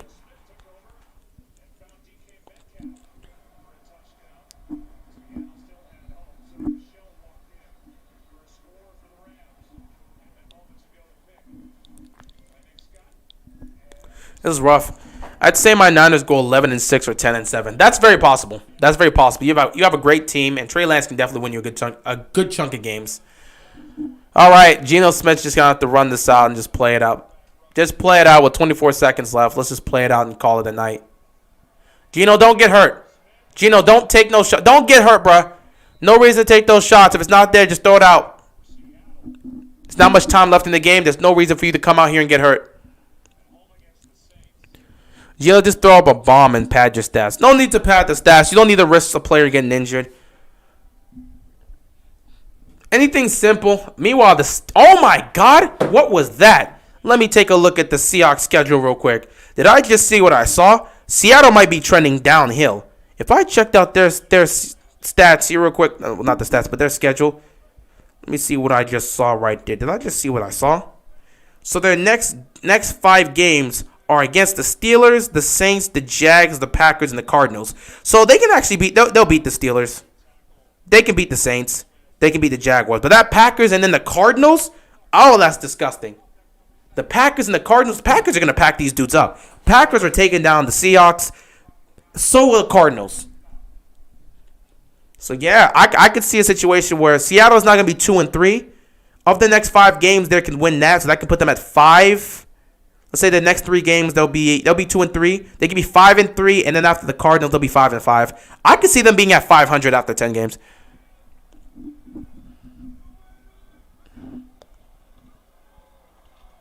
We'll see how Russell Wilson's finger is moving forward. Geno, just gotta bounce. There's no reason to put yourself in danger. Whitworth's age is definitely what his jersey number is with them gray hairs. Definitely being old in the NFL. He's definitely in his 40s or his late 30s. This game's pretty much over. No reason to risk Geno Smith. Russell Wilson's finger, we'll probably get reports on that later on in the week. We have no idea how that's going to go. But, yeah, the Seahawks are going to drop to 2-3 here. With 8 seconds left, nothing left in the game. Pretty much just running this out. No need to risk injury. Check it down. 4 seconds, 3. Just get down, dude. Just get down. Don't risk injuries. And with that tackle, that will end the game. The Rams come into Seattle on the road and get the 26-17 victory. They will move on to a 4-1 record. Meanwhile, Seattle, with the inconsistent season they have, they will drop to 2-3. Things aren't exactly looking good for Seattle after 5 games. Things are looking great for the Rams. They bounced back after losing to the Cardinals, so this was a great win for them. Maybe they got to hope the Cardinals lose next week, but who knows. But, not lose next week. They got to hope they lose to the Niners. But, yeah, this has been a great game. It's been a great game, man. It's been a great game. Rams are looking great. Seahawks are treading down. Honestly, between everybody in the division, the Seahawks look the worst. Niners are treading up. Cardinals and Rams are both looking great. The Seahawks, it's a bad season for them right now. Things are not looking good. They better figure something out quick. Think the Niners can sneak in somehow if their schedule gets weak in the final 7 weeks. It's possible, man. It's possible. But anyway, that was a football game, man. That was definitely a football game. Geno did his best, but it wasn't enough. So with that being said, I'm going to cut it here. I appreciate you guys stopping by on the stream. Man, I'm talking for 3 hours. You get used to it after doing all these streams. But yeah, I appreciate you guys stopping by on the stream. It was great. Got some fun times. Talked about some life lessons and just things in life in general. I appreciate you guys. You guys have a good night. And until then, I am out of here. Peace.